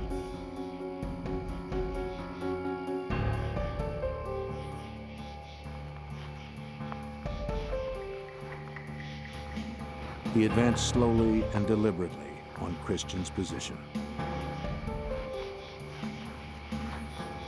Agents knew he was out there, somewhere. Anxieties ran high since McClane's calls to Nadine had stopped. The cop killer continued to advance.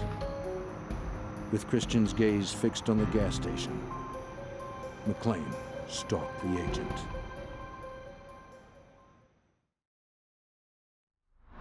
FBI agents and DC detectives surrounded a gas station in Greenbelt, Maryland, waiting for cop killer Ralph McClane to show himself.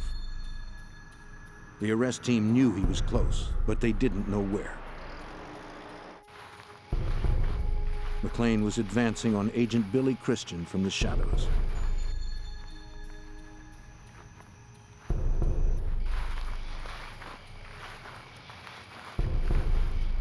Christian heard something, turned to look, but saw nothing.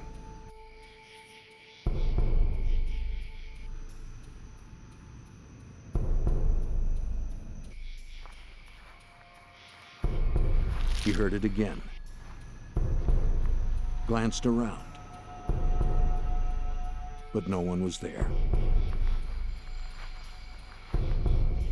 McLean's low profile hid him below the agent's line of sight.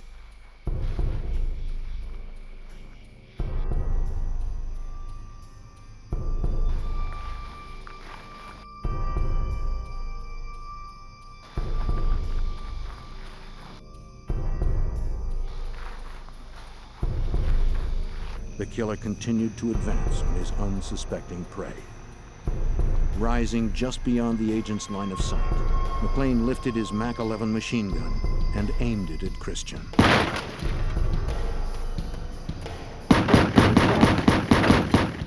Muzzle bursts ripped through the night air. Agent Billy Christian slumped in his seat. Detective Ledman spotted McLean sprinting into the woods and called for backup.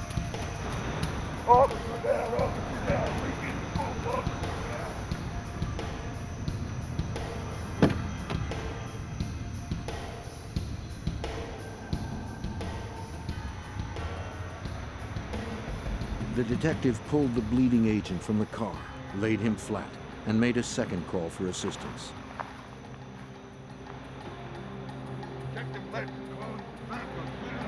Agents Jay Abbott and Al Buckley were among the first to respond. We heard a call come over the radio of shots fired and that the subject is running. When we pulled up on Billy Christian's car, we realized that Billy had been shot, the window had been blown out. Detective Ledman tried to help the fallen agent before rescue units arrived. He had been hit on the blind side to his left at a 45-degree angle. He had been hit several times, and he was dead. The cop killer had claimed another life.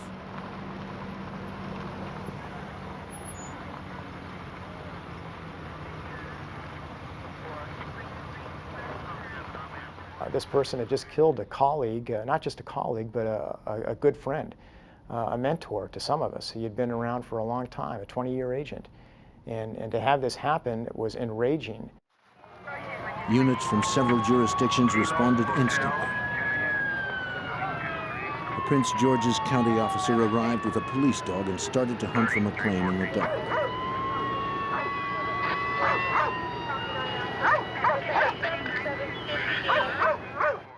I remember him running up to Billy's car. I remember him looking at Billy and sniffing at the door area and then turning around and trying to make a beeline back toward the school. The team tore off into the darkness with the dog and their semi-automatic weapons. They didn't know if they were walking into another trap. We started into the wooded area. I had my flashlight out, and I remember just clicking on my flashlight on and off, because at that point I was afraid that if I kept the beam on, that Mr. McLean would be able to focus in on either one of us. The darkness worked in McLean's favor.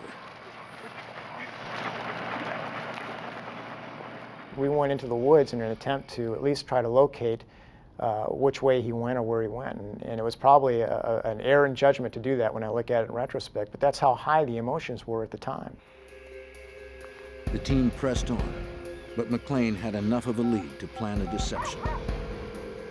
As he ran away from the scene after just shooting Bill Christian, he had the wherewithal to call 911 and report that he saw a man with a gun leaving the area in a vehicle. This was an obvious attempt to try to throw those of us who were in pursuit in another direction, to try to aid in his escape. Tracing the call, agents knew he was still in the area, but they didn't know exactly where. It appeared the fugitive cop killer had evaded authorities once again. He ran through the parking lot of the nearby plaza. The team was infuriated by the senseless murder of Billy Christian. They steeled themselves to continue the pursuit. Agents and local investigators alike vowed to stop the cop killer before he killed again. Anger was probably the biggest feeling that I had that night. Frustration. I was frustrated that we're all not going home tonight. Billy has to stay here. As agents Buckley and Abbott continued to track the fugitive's path through the woods, Detective Ledman received a call from investigators positioned in the parking lot of the plaza. Mr. McLean had run and gotten behind a store and had a large ramp that leads up to the back of the store where there was 3 trailers, and he had secluded himself behind those.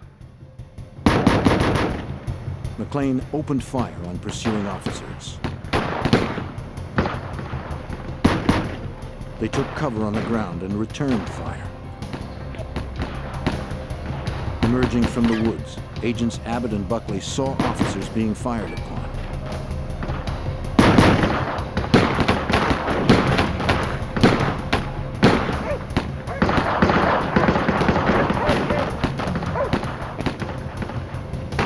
They pulled their guns and joined in the fight.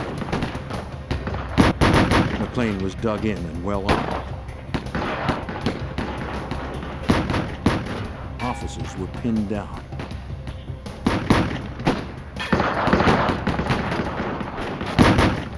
No one knew how to get to him without losing another life. FBI SWAT team member Jerry Bammel arrived on the scene. He aimed at the fugitive, but didn't have a clear shot. He saw an opportunity to flank McLean and maneuvered to his right.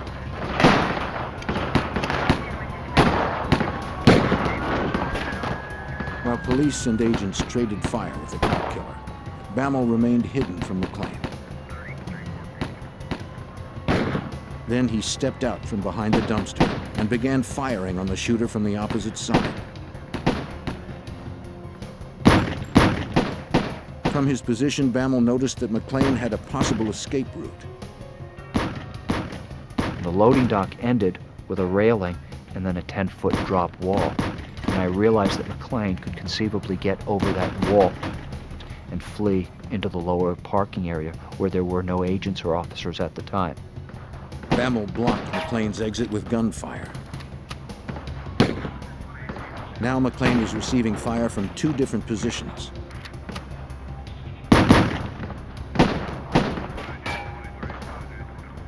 He swung around and sprayed rounds where Bammel was standing.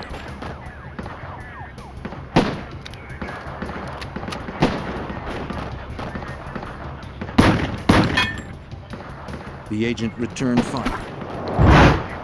McLean was hit. Agents and officers continued firing. McLean fired 1 more round. Then there was silence. I waited a moment, and then there was a call out, something like, "He's down, he's down." Bammel hesitated before advancing on McLean's position to be sure this wasn't another trick. While officers and agents waited in the lot with guns at the ready, Agent Bammel made his way alongside the trailer, approaching the motionless figure. Another agent advanced on the opposite side. As they moved in, an officer yelled from the darkness that he saw movement. He was going to fire 2 more rounds towards McLean. As soon as he yelled that, I yelled, "Don't shoot, don't shoot, don't shoot," because I was immediately concerned of the fact that we had placed ourselves into a deadly crossfire situation.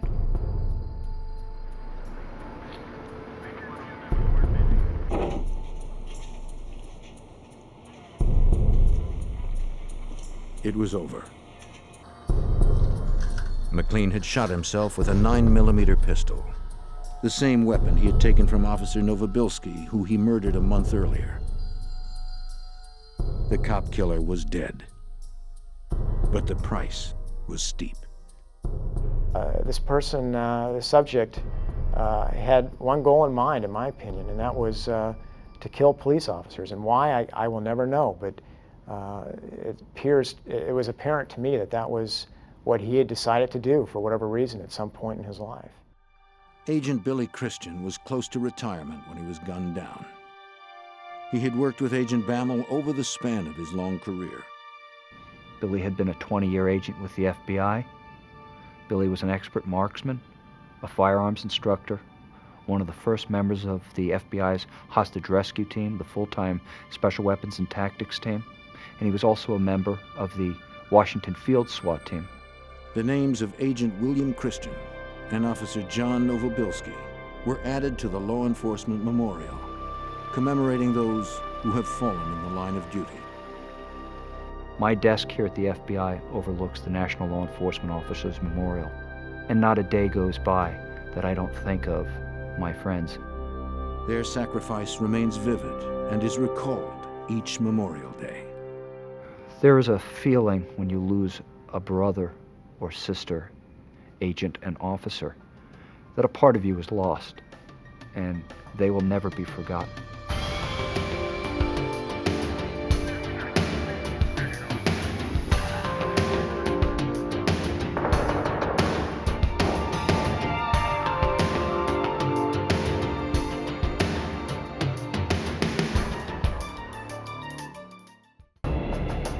One by one, prostitutes die across Central Europe.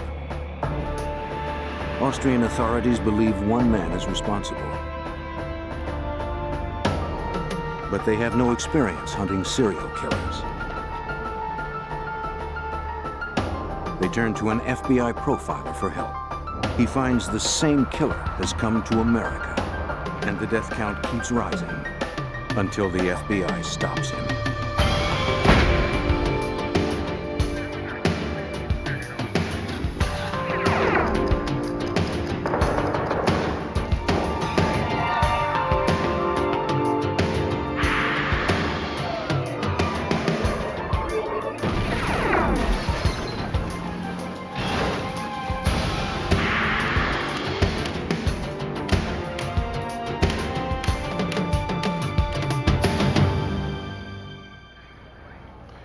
Beginning in 1990, Europe found itself in the clutches of a serial killer.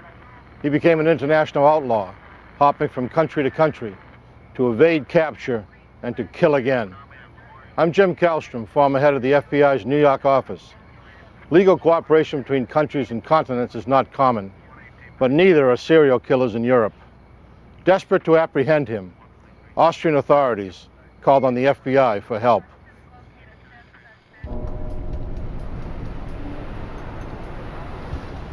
In Austria, the exchange of sex for money has been legal for years. Here, prostitutes walk the streets for men willing to pay for their services.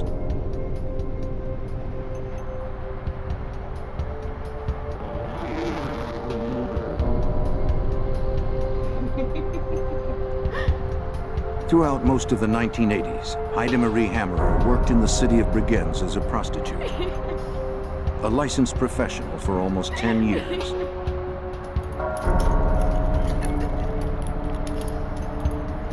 She was used to unusual requests.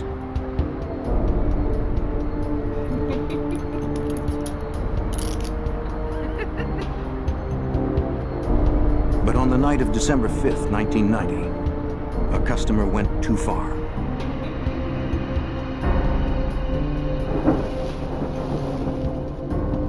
The killer hurriedly redressed his victim. Then he dragged her through a secluded forest some 10 miles away and left her body.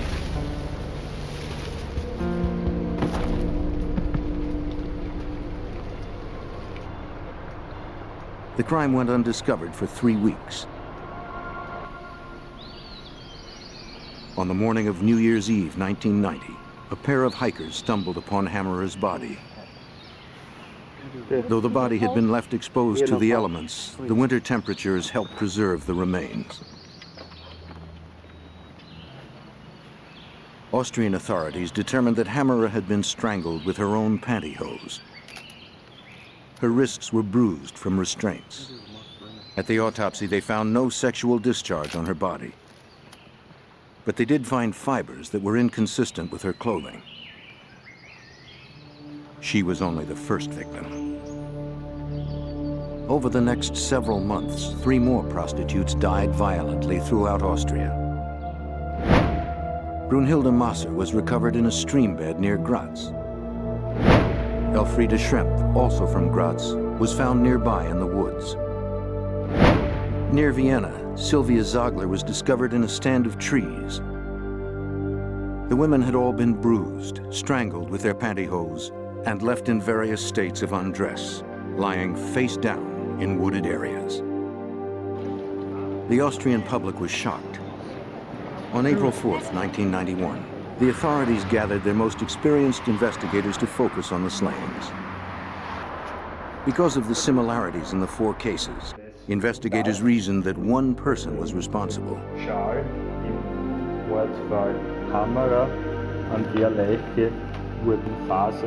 Austria had its first serial killer in modern history.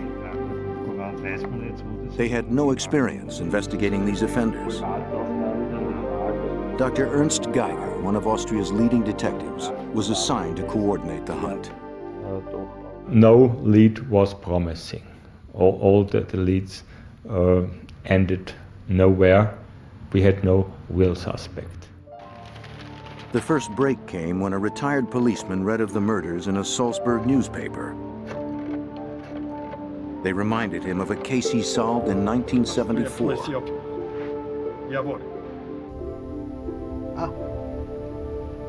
Detective Geiger received a phone call from the retired officer. 15 years earlier, he told Geiger, a young woman had been strangled with one of her undergarments and dumped in the woods. Just like the present victims. The killer was caught and convicted, but had recently been paroled. Detective Geiger took the name of the ex-convict, Johann Jack Unterweger. Jack Unterweger was paroled after 15 years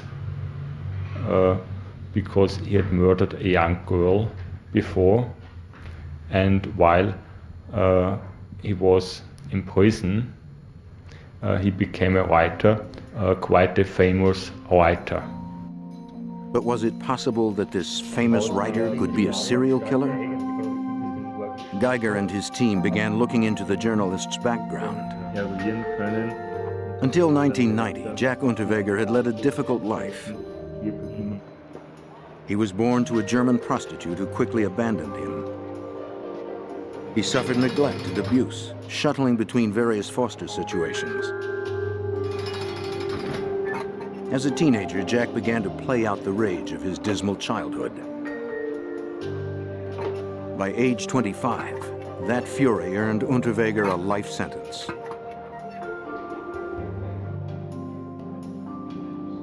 Unterweger continued his education and started writing while in prison.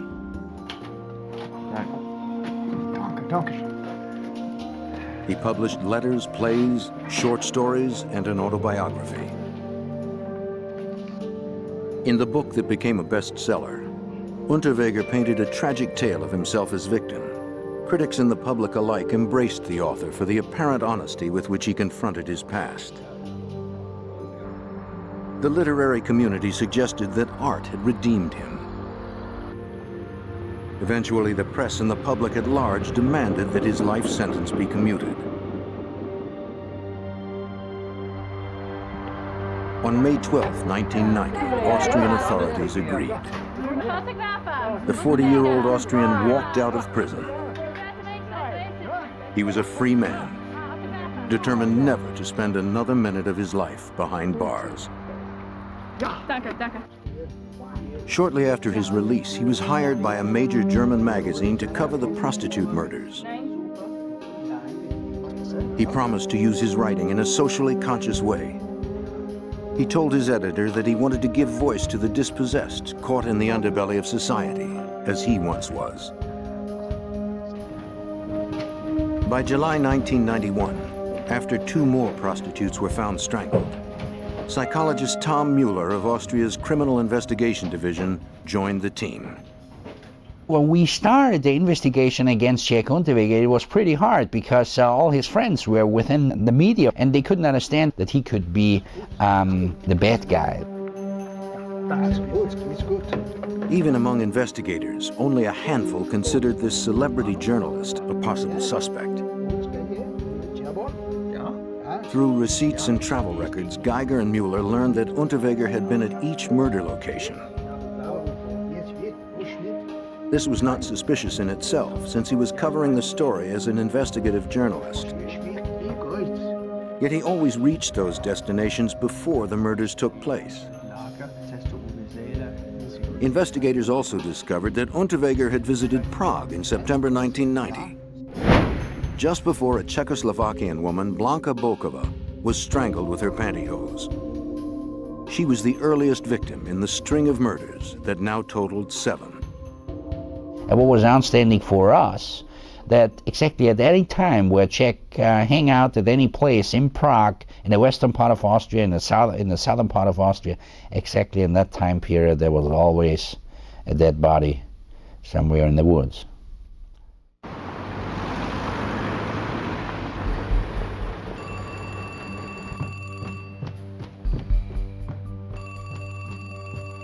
In Austria, another woman, Regina Prem, had been missing for months and presumed dead. Her family waited desperately for news of her fate. In October of 1991, the grief-stricken husband and son received a chilling phone call to their unlisted number. The caller told him that he was Regina's killer and described what she was wearing the night she disappeared.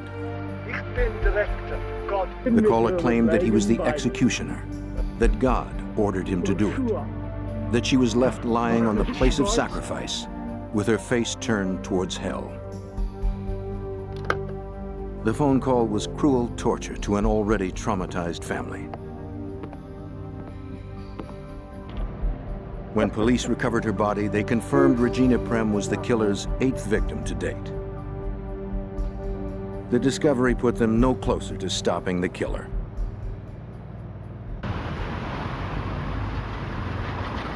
Vienna, October 22, 1991.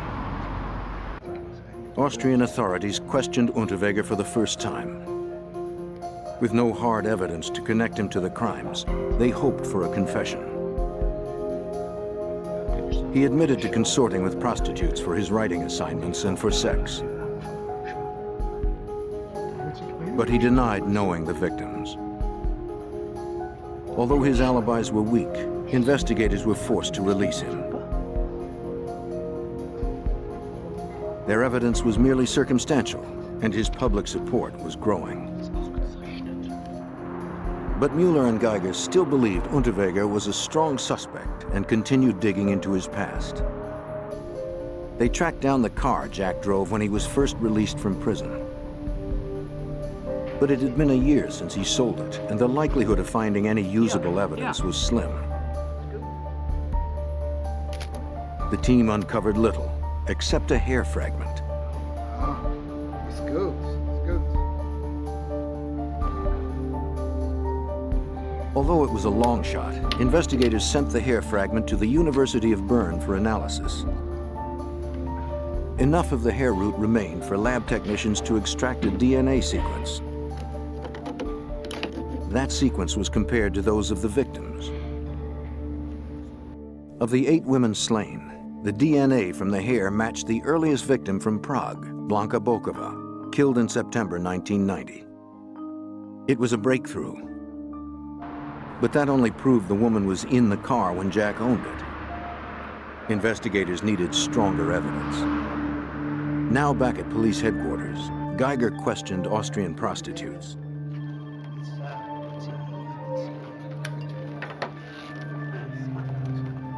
They recognized Unterweger as a regular customer who insisted they wear handcuffs during sex. More importantly, one recalled seeing him approach her friend, Heide Marie Hammerer, the first victim discovered in Bregenz. She also remembered he wore a brown leather jacket on On the strength of this identification and the hair fragment found in his car, Geiger obtained a warrant to search Unterweger's apartment. Jack Unterweger? Polizei!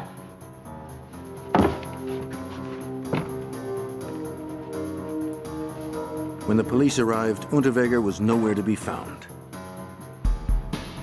They took away clothing, including a brown leather jacket for forensic examination. Then one of the detectives discovered some receipts in a trash can. They were from a seafood restaurant in Malibu, California, dated 9 months earlier. Jack Unterweger had been to the United States. But the apartment search yielded less than the investigators had hoped. They found no hard evidence that directly tied Unterweger to the slayings. Since their case was still too weak to issue an arrest warrant, the investigation stalled. Jack Unterweger was still one step ahead. To stop him, Geiger needed help from those more experienced with catching serial killers. He needed the FBI. The Austrian investigators visited the U.S. Embassy. They met with legal attaché Julianne Slisko, an FBI agent stationed in Vienna. I'm hoping you could help us with the FBI. Slisko called the Criminal Profiling Unit in Quantico, Virginia. Hi, Agent McCrary. She was patched through to Special Agent Greg McCrary. Killings here in Austria. Now retired, McCrary spent the last 10 of his 25 years in the FBI, pioneering the science of profiling. The Austrians contacted the FBI because they were trying to tap into our experience of dealing with serial homicide investigations. This was the first serial murder investigation in modern history in Austria. McCrary agreed to assist the Austrians. He would help them determine if one perpetrator could have committed all the murders. When Geiger told Slisko that Unterweger had traveled to LA the previous summer, she authorized a telex to be sent to California to inform local authorities.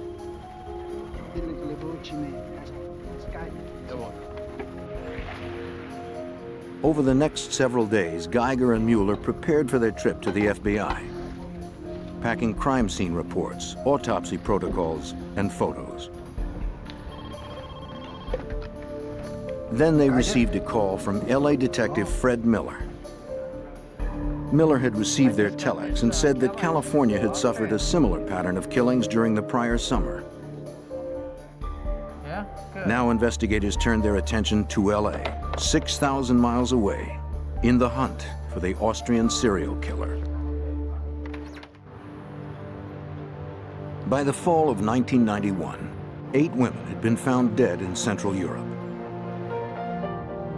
The prime suspect was Austrian celebrity writer Jack Unterweger. But little forensic evidence tied him to the crimes. And the public believed the police were pursuing an innocent man. An FBI telex from Vienna to California caught the attention of Los Angeles detective Fred Miller. He and his partner, Jim Harper, had been working for months on a series of unsolved murders. In style and pattern, the LA crimes resembled the ones that Unterweger was suspected of in Austria. This immediately lit the fires, and it was just unbelievable to go all these 8 months and without the suspect turning up or another murder. This was quite a boost to the investigation. The American and Austrian investigators compared notes. The cases were clearly similar. The victims were prostitutes. All had been strangled using intimate apparel, and all the bodies were left in remote locations.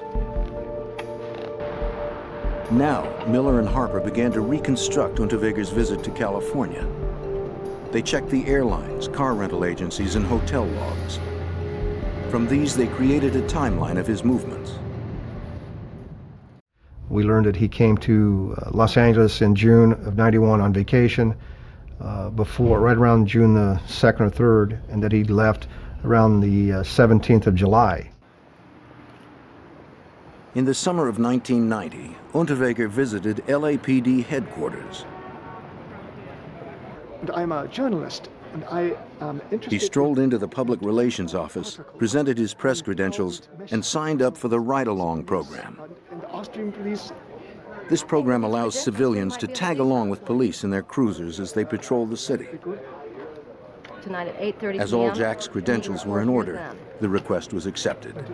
Jack Unterweger.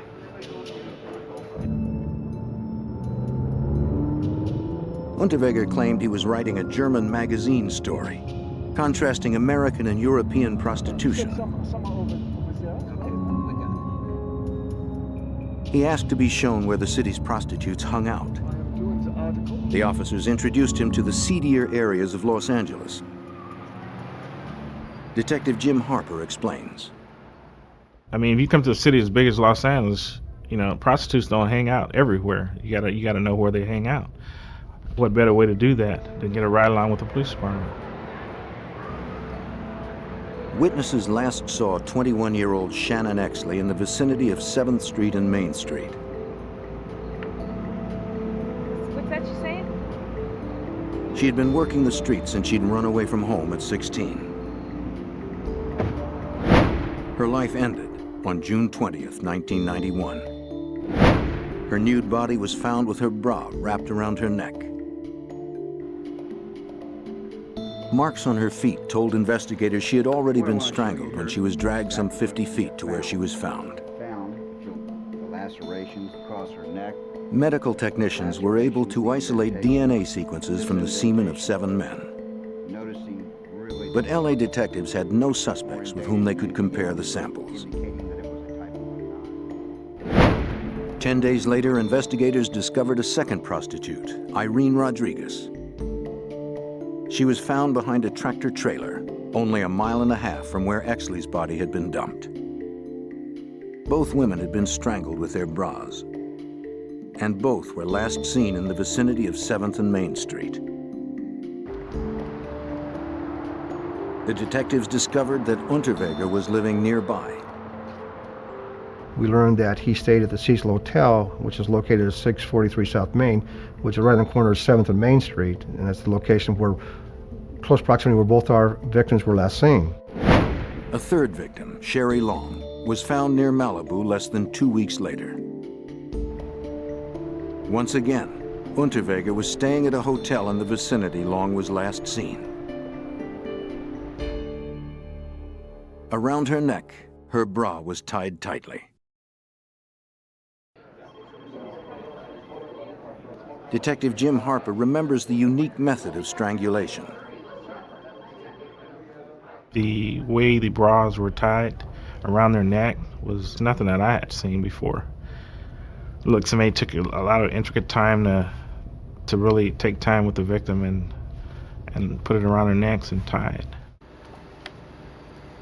Los Angeles criminalist Lynn Harold compared the knots to see if there was a pattern in the way each had been made and tied.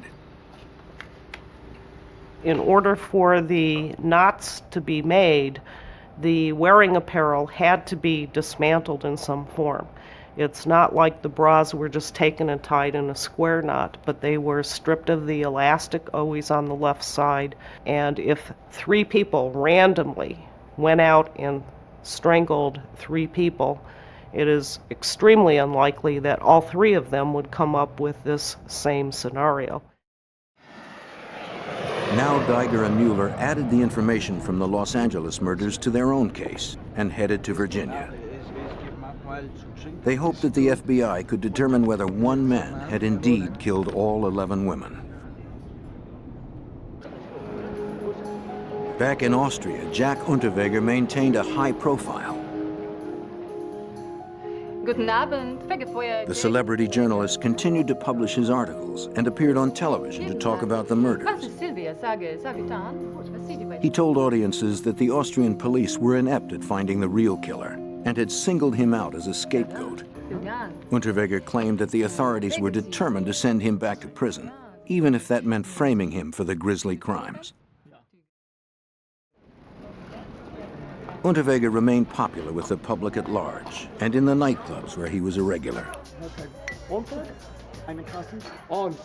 To his fans, and especially women, he was still charming.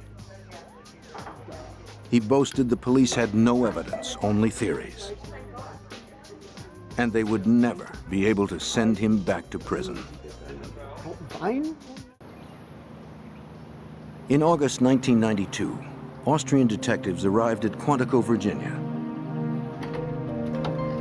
They needed an experienced FBI profiler to help them capture the serial killer that had left 11 women dead in Central Europe and California.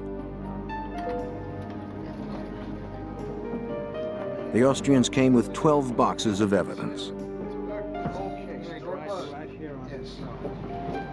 Report on that. Special Agent Greg McCrary refused to look at any information on the prime suspect, Jack Unterweger. He didn't want any preconceived notions to interfere with his analysis. Instead, McCrary wanted to focus on the victims.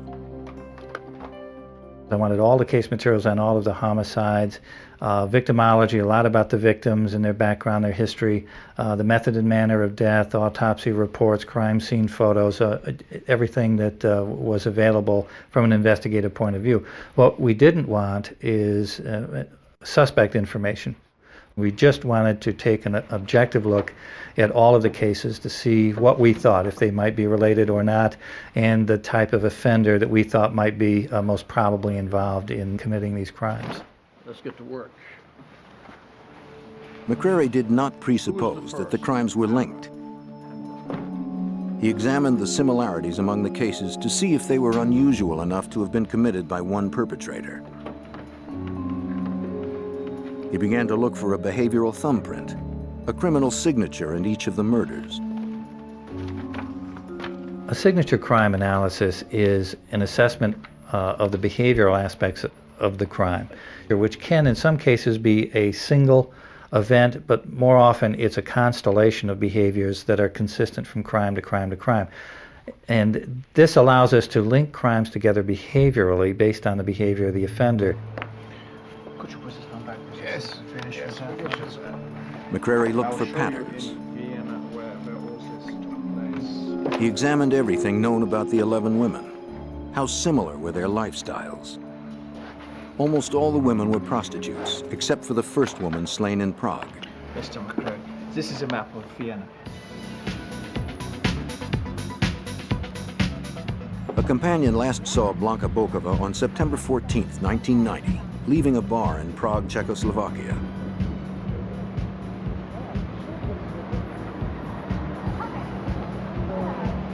Bokova worked as a sales clerk at a butcher shop, but was known to trade sex for favors.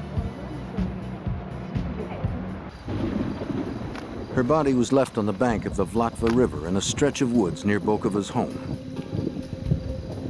The killer had strangled her with her own nylon stockings. He left her naked, covered with sticks and twigs. He threw her clothes and identification in the river. The first victim Austrian police found had been a registered prostitute for 10 years, Heide Marie Hammerer. In the early part of her career, she had suffered several violent attacks from customers, so she was known to be cautious. Hammerer was last seen outside a parking garage on December 5, 1990.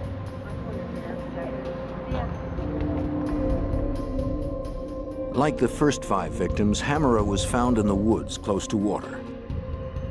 They all had restraint bruises on their arms and wrists.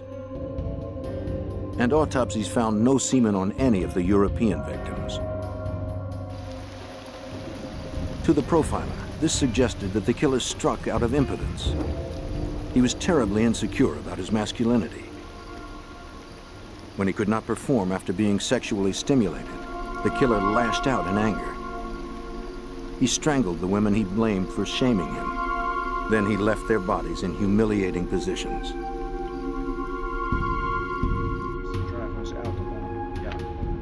Next, they focused on the LA murder victims. Did they fit the pattern that had been established in Europe? Shannon Exley was found face down in a grassy area near a freeway exit. She was nude except for a t-shirt and a pair of socks. She had been dragged 50 feet from the pavement to the location where she was discovered, after being strangled with her brassiere. Again, this crime, like the others in LA and Europe, showed the killer had preferences and that the violence itself had become erotic to him. It became clear that there was a pattern to these homicides, that there was sort of a ritualistic behavior that occurred in each of these crime scenes. Each woman was similar in nature, either a prostitute or a woman who traded sex for favors. They were on the street when they were contacted, when they were picked up, usually very surreptitiously. No one really saw these women get into a car. They were transported out to an area. They were murdered, ligature or strangled with an article of their own clothing, disposed in a similar manner in an outdoor setting, absence of sexual assault. All right, roughly from where she was last seen. After a week, the study of the victimology convinced McCrary that there had indeed been only one killer behind the 11 homicides. The FBI agent and the Austrian detective spent the following week drawing up a profile of the assailant. The evidence suggested the killer had a good degree of mobility. He was older, intelligent, sophisticated, and an organized offender. To criminal psychologist Tom Mueller, this described Jack Unterweger. I would say Jack was a very, very good example for a typical type of organized offender, and I would say he was a typical example for a natural psychologist. He was able to understand the needs of other people. He was able to come close to other people, to listen to other people, and then to manipulate them. But the geography worked against the theory that there was one killer. The murders had occurred in Czechoslovakia, Austria, and Los Angeles. With minor exceptions, most serial killers stay regional and prey within a comfort zone. But enough time had elapsed between the slayings to permit one culprit to move around. Now the profiler compared Unterweger's travels to the chronology of the murders. And when I overlaid Jack Unterweger's timeline on the timeline of the crimes, they fit perfectly. And that was really a dawning moment, the aha moment, the moment that's really exciting in analysis like this, because now you have a suspect whose movements correlate perfectly with each of the homicides, as well as his prior homicide that he had been convicted for, bearing a lot of similarities to these homicides. We can put him in each place at each time these crimes occurred. And either Jack Unterweger was the unluckiest man in the world to have been there, or he was an excellent suspect. In Austria, Unterweger continued to enjoy his freedom and notoriety. Some women still found him appealing, even though the former convict was a prime murder suspect. This perplexed Detective Fred Miller. One of the interesting facets of Jack Unterweger was that he could carry on a normal relationship with a female and still be this cruel and murder other females. High school student Bianca Mrak was one of those that fell under his charm. The impressionable 18-year-old met Unterweger in a wine bar where she worked as a waitress. She was flattered by the attention from the celebrity writer. He told her he was tiring of all the publicity in Austria and might leave the country, maybe to Switzerland. She agreed to go with him wherever he went.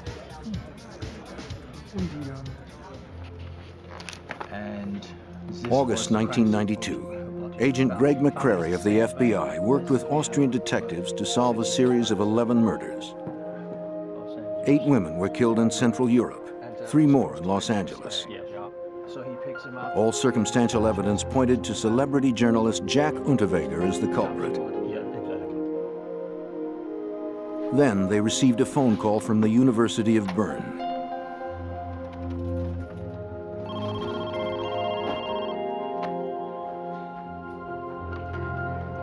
Austrian lab technicians had completed the fiber analysis of clothing confiscated from Unterweger's apartment weeks before. The inspection had yielded results. Fibers from the lining of the brown leather jacket matched those on the body of Heide Marie Hammerer, the first prostitute found. It was hard forensic evidence that tied Unterweger to one of the victims. But investigators wanted to conclusively link the suspect to all the victims. The FBI had another tool that could do just that, VICAP, the Violent Criminal Apprehension Program. The computer database holds the details of 10,000 solved and unsolved U.S. homicides. A programmer inputted the particulars of the European and Los Angeles cases. Details of the victims, their manner of death, locations where they disappeared, and where they were found were all fed into the computer. McCrary ordered an extensive breakdown, a multi-dimensional search with 15 cross-criteria that could show if the crimes were connected. I certainly will, Mr. McCrary. 48 hours later, the detectives were called back to the VICAP room to hear the answer. The results were stunning. The computer statistically linked all 11 slayings. Jack Unterweger was the killer. I hope it's worthwhile names for you. The FBI had given the Austrians solid proof for their case. But Unterweger was still at large. The Austrian detectives immediately returned to Vienna. Armed with the FBI profile, authorities issued an arrest warrant for Johann Jack Unterweger. Again, the police descended upon the writer's residence.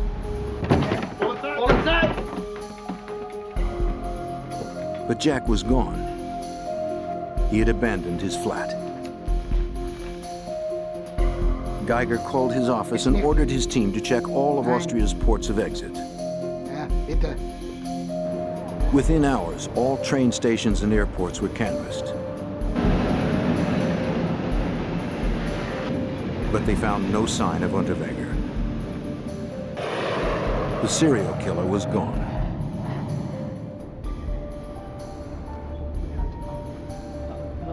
Unterweger had already fled with Bianca Marak beyond the reach of Austrian authorities.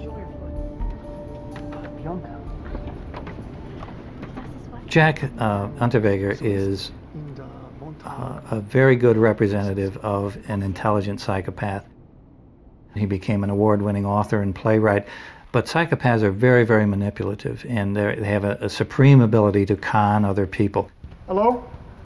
Hello? Yeah. Yeah, ich bin here. On a stop in Paris, Jack called into television shows and protested his innocence.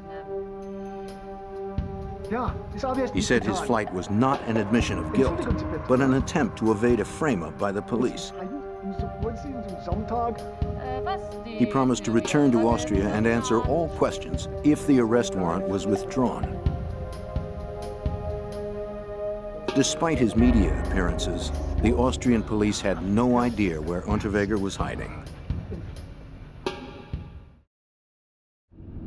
In Vienna, investigators interviewed Unterweger's friends.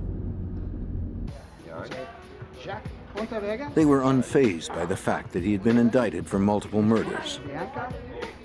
They said that Jack had run off for a holiday in America with Bianca Marak, a former waitress from the wine bar.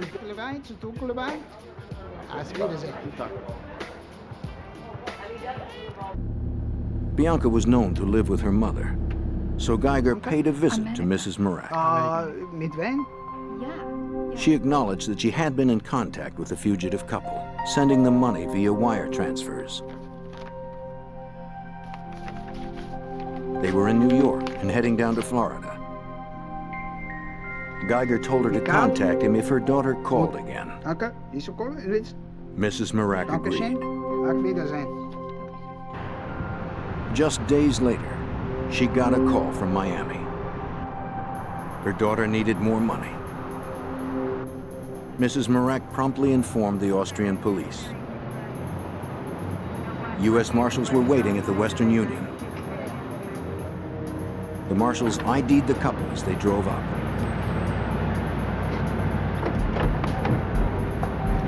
U.S. Marshals, you're under arrest.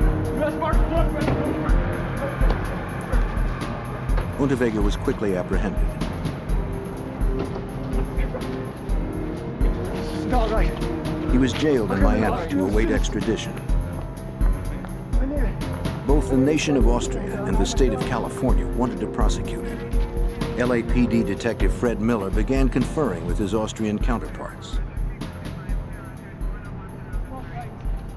After Jack's arrest in Miami, we dealt almost on a daily schedule with the Austrian authorities, trying to put the information they had on their murders together with the information on the California murders. The Austrian authorities made trips to Los Angeles. They provided us with whatever materials we needed, photographs of the crime scenes, information on their victims, information on Jack. About 2 miles, yeah. The Austrians wanted to prosecute Unterweger in their court for all 11 murders. But they knew that would be difficult. The Austrian public perceived Jack as a celebrity. How many miles is this sort of map cover? Detectives would have to convince them that Jack's private evil side was the reality. Special Agent Greg McCrary explains. What's interesting with Jack, if you look at different pictures from different parts of his life, many times he's nattily attired with a bow tie and has this almost young, innocent-looking face.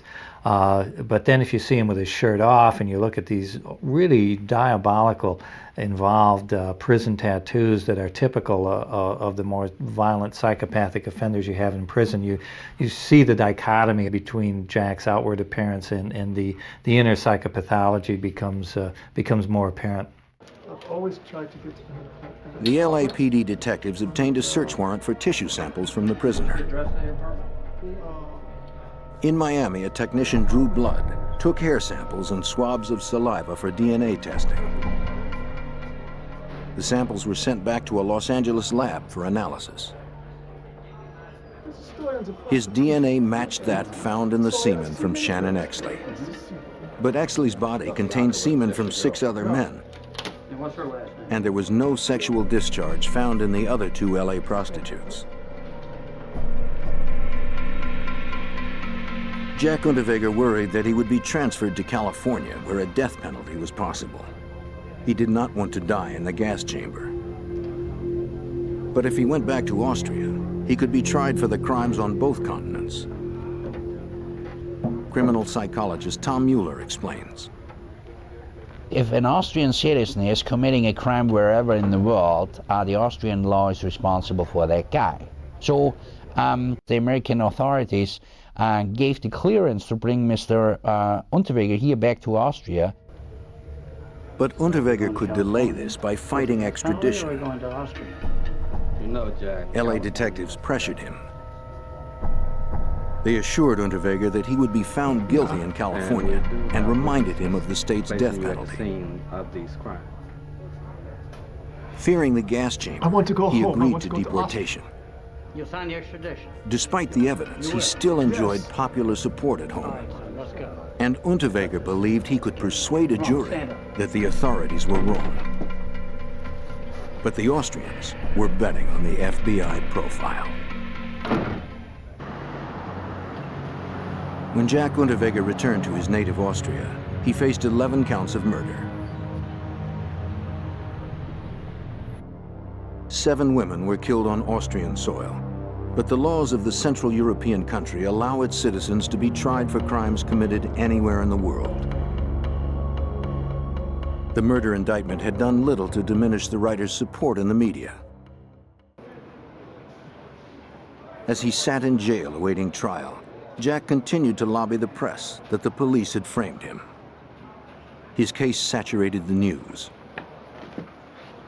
In this highly charged environment, Austrian prosecutors prepared for trial.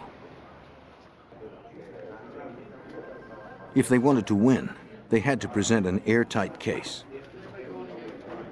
LAPD detective Jim Harper journeyed to Vienna for the trial. The OJ case here in LA is the only thing I can kind of equate it to. It was that big over there.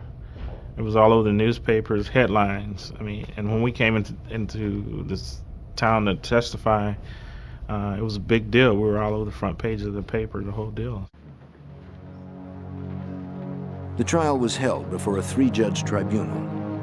The prosecution argued their case with minimal physical evidence.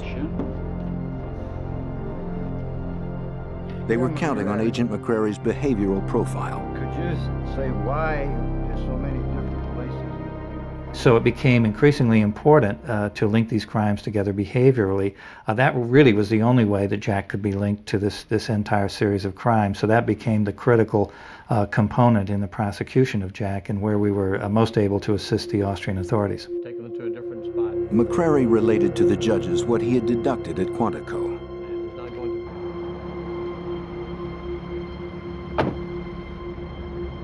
The killer always chose prostitutes, or those who traded sex for favors.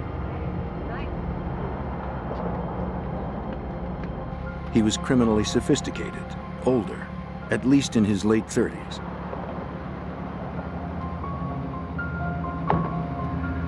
He wasn't panicky nor disorganized.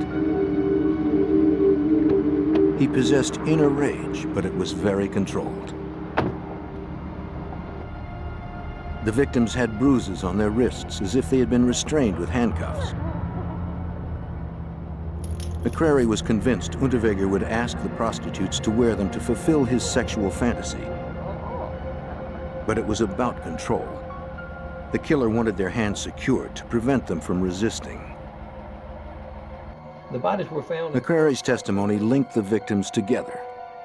to where they were laid. Across 2 continents, the trail of deaths followed Jack Unterweger.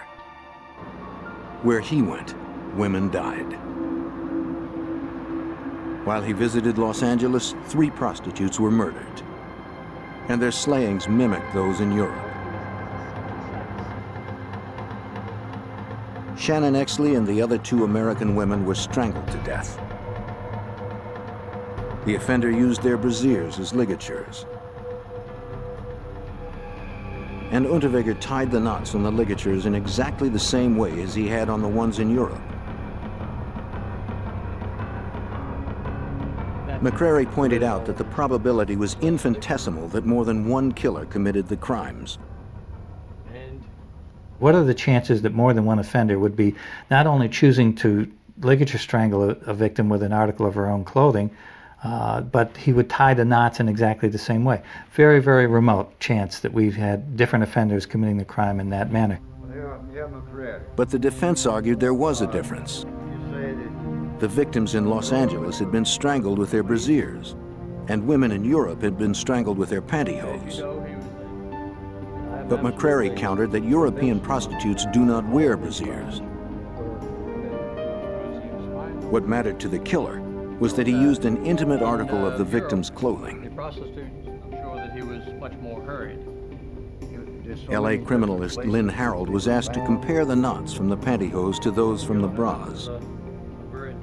In the case of the pantyhose, you had one leg. The second leg was double backed on itself and used as the third segment for the weaving or braiding, in a manner extremely similar to one of the bra cases where the 2 pieces of elastic formed 2 segments and the left strap was pulled through as the third braid.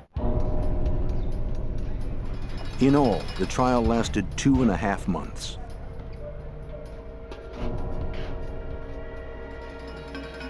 On June 28, 1994, a jury in Graz, Austria, found Johann Jack Unterweger guilty of 9 of the murders.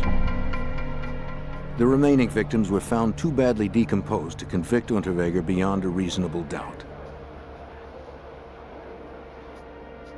The verdict meant life in prison to a man who swore he would never spend another day behind bars.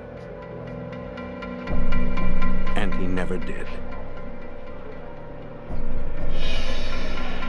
Unterweger strangled himself with a nylon cord stripped from his uniform. We normally think of suicide as coming from depression or someone who feels shame or guilt or remorseful in some way. This is not at all what was going on when Jack committed suicide.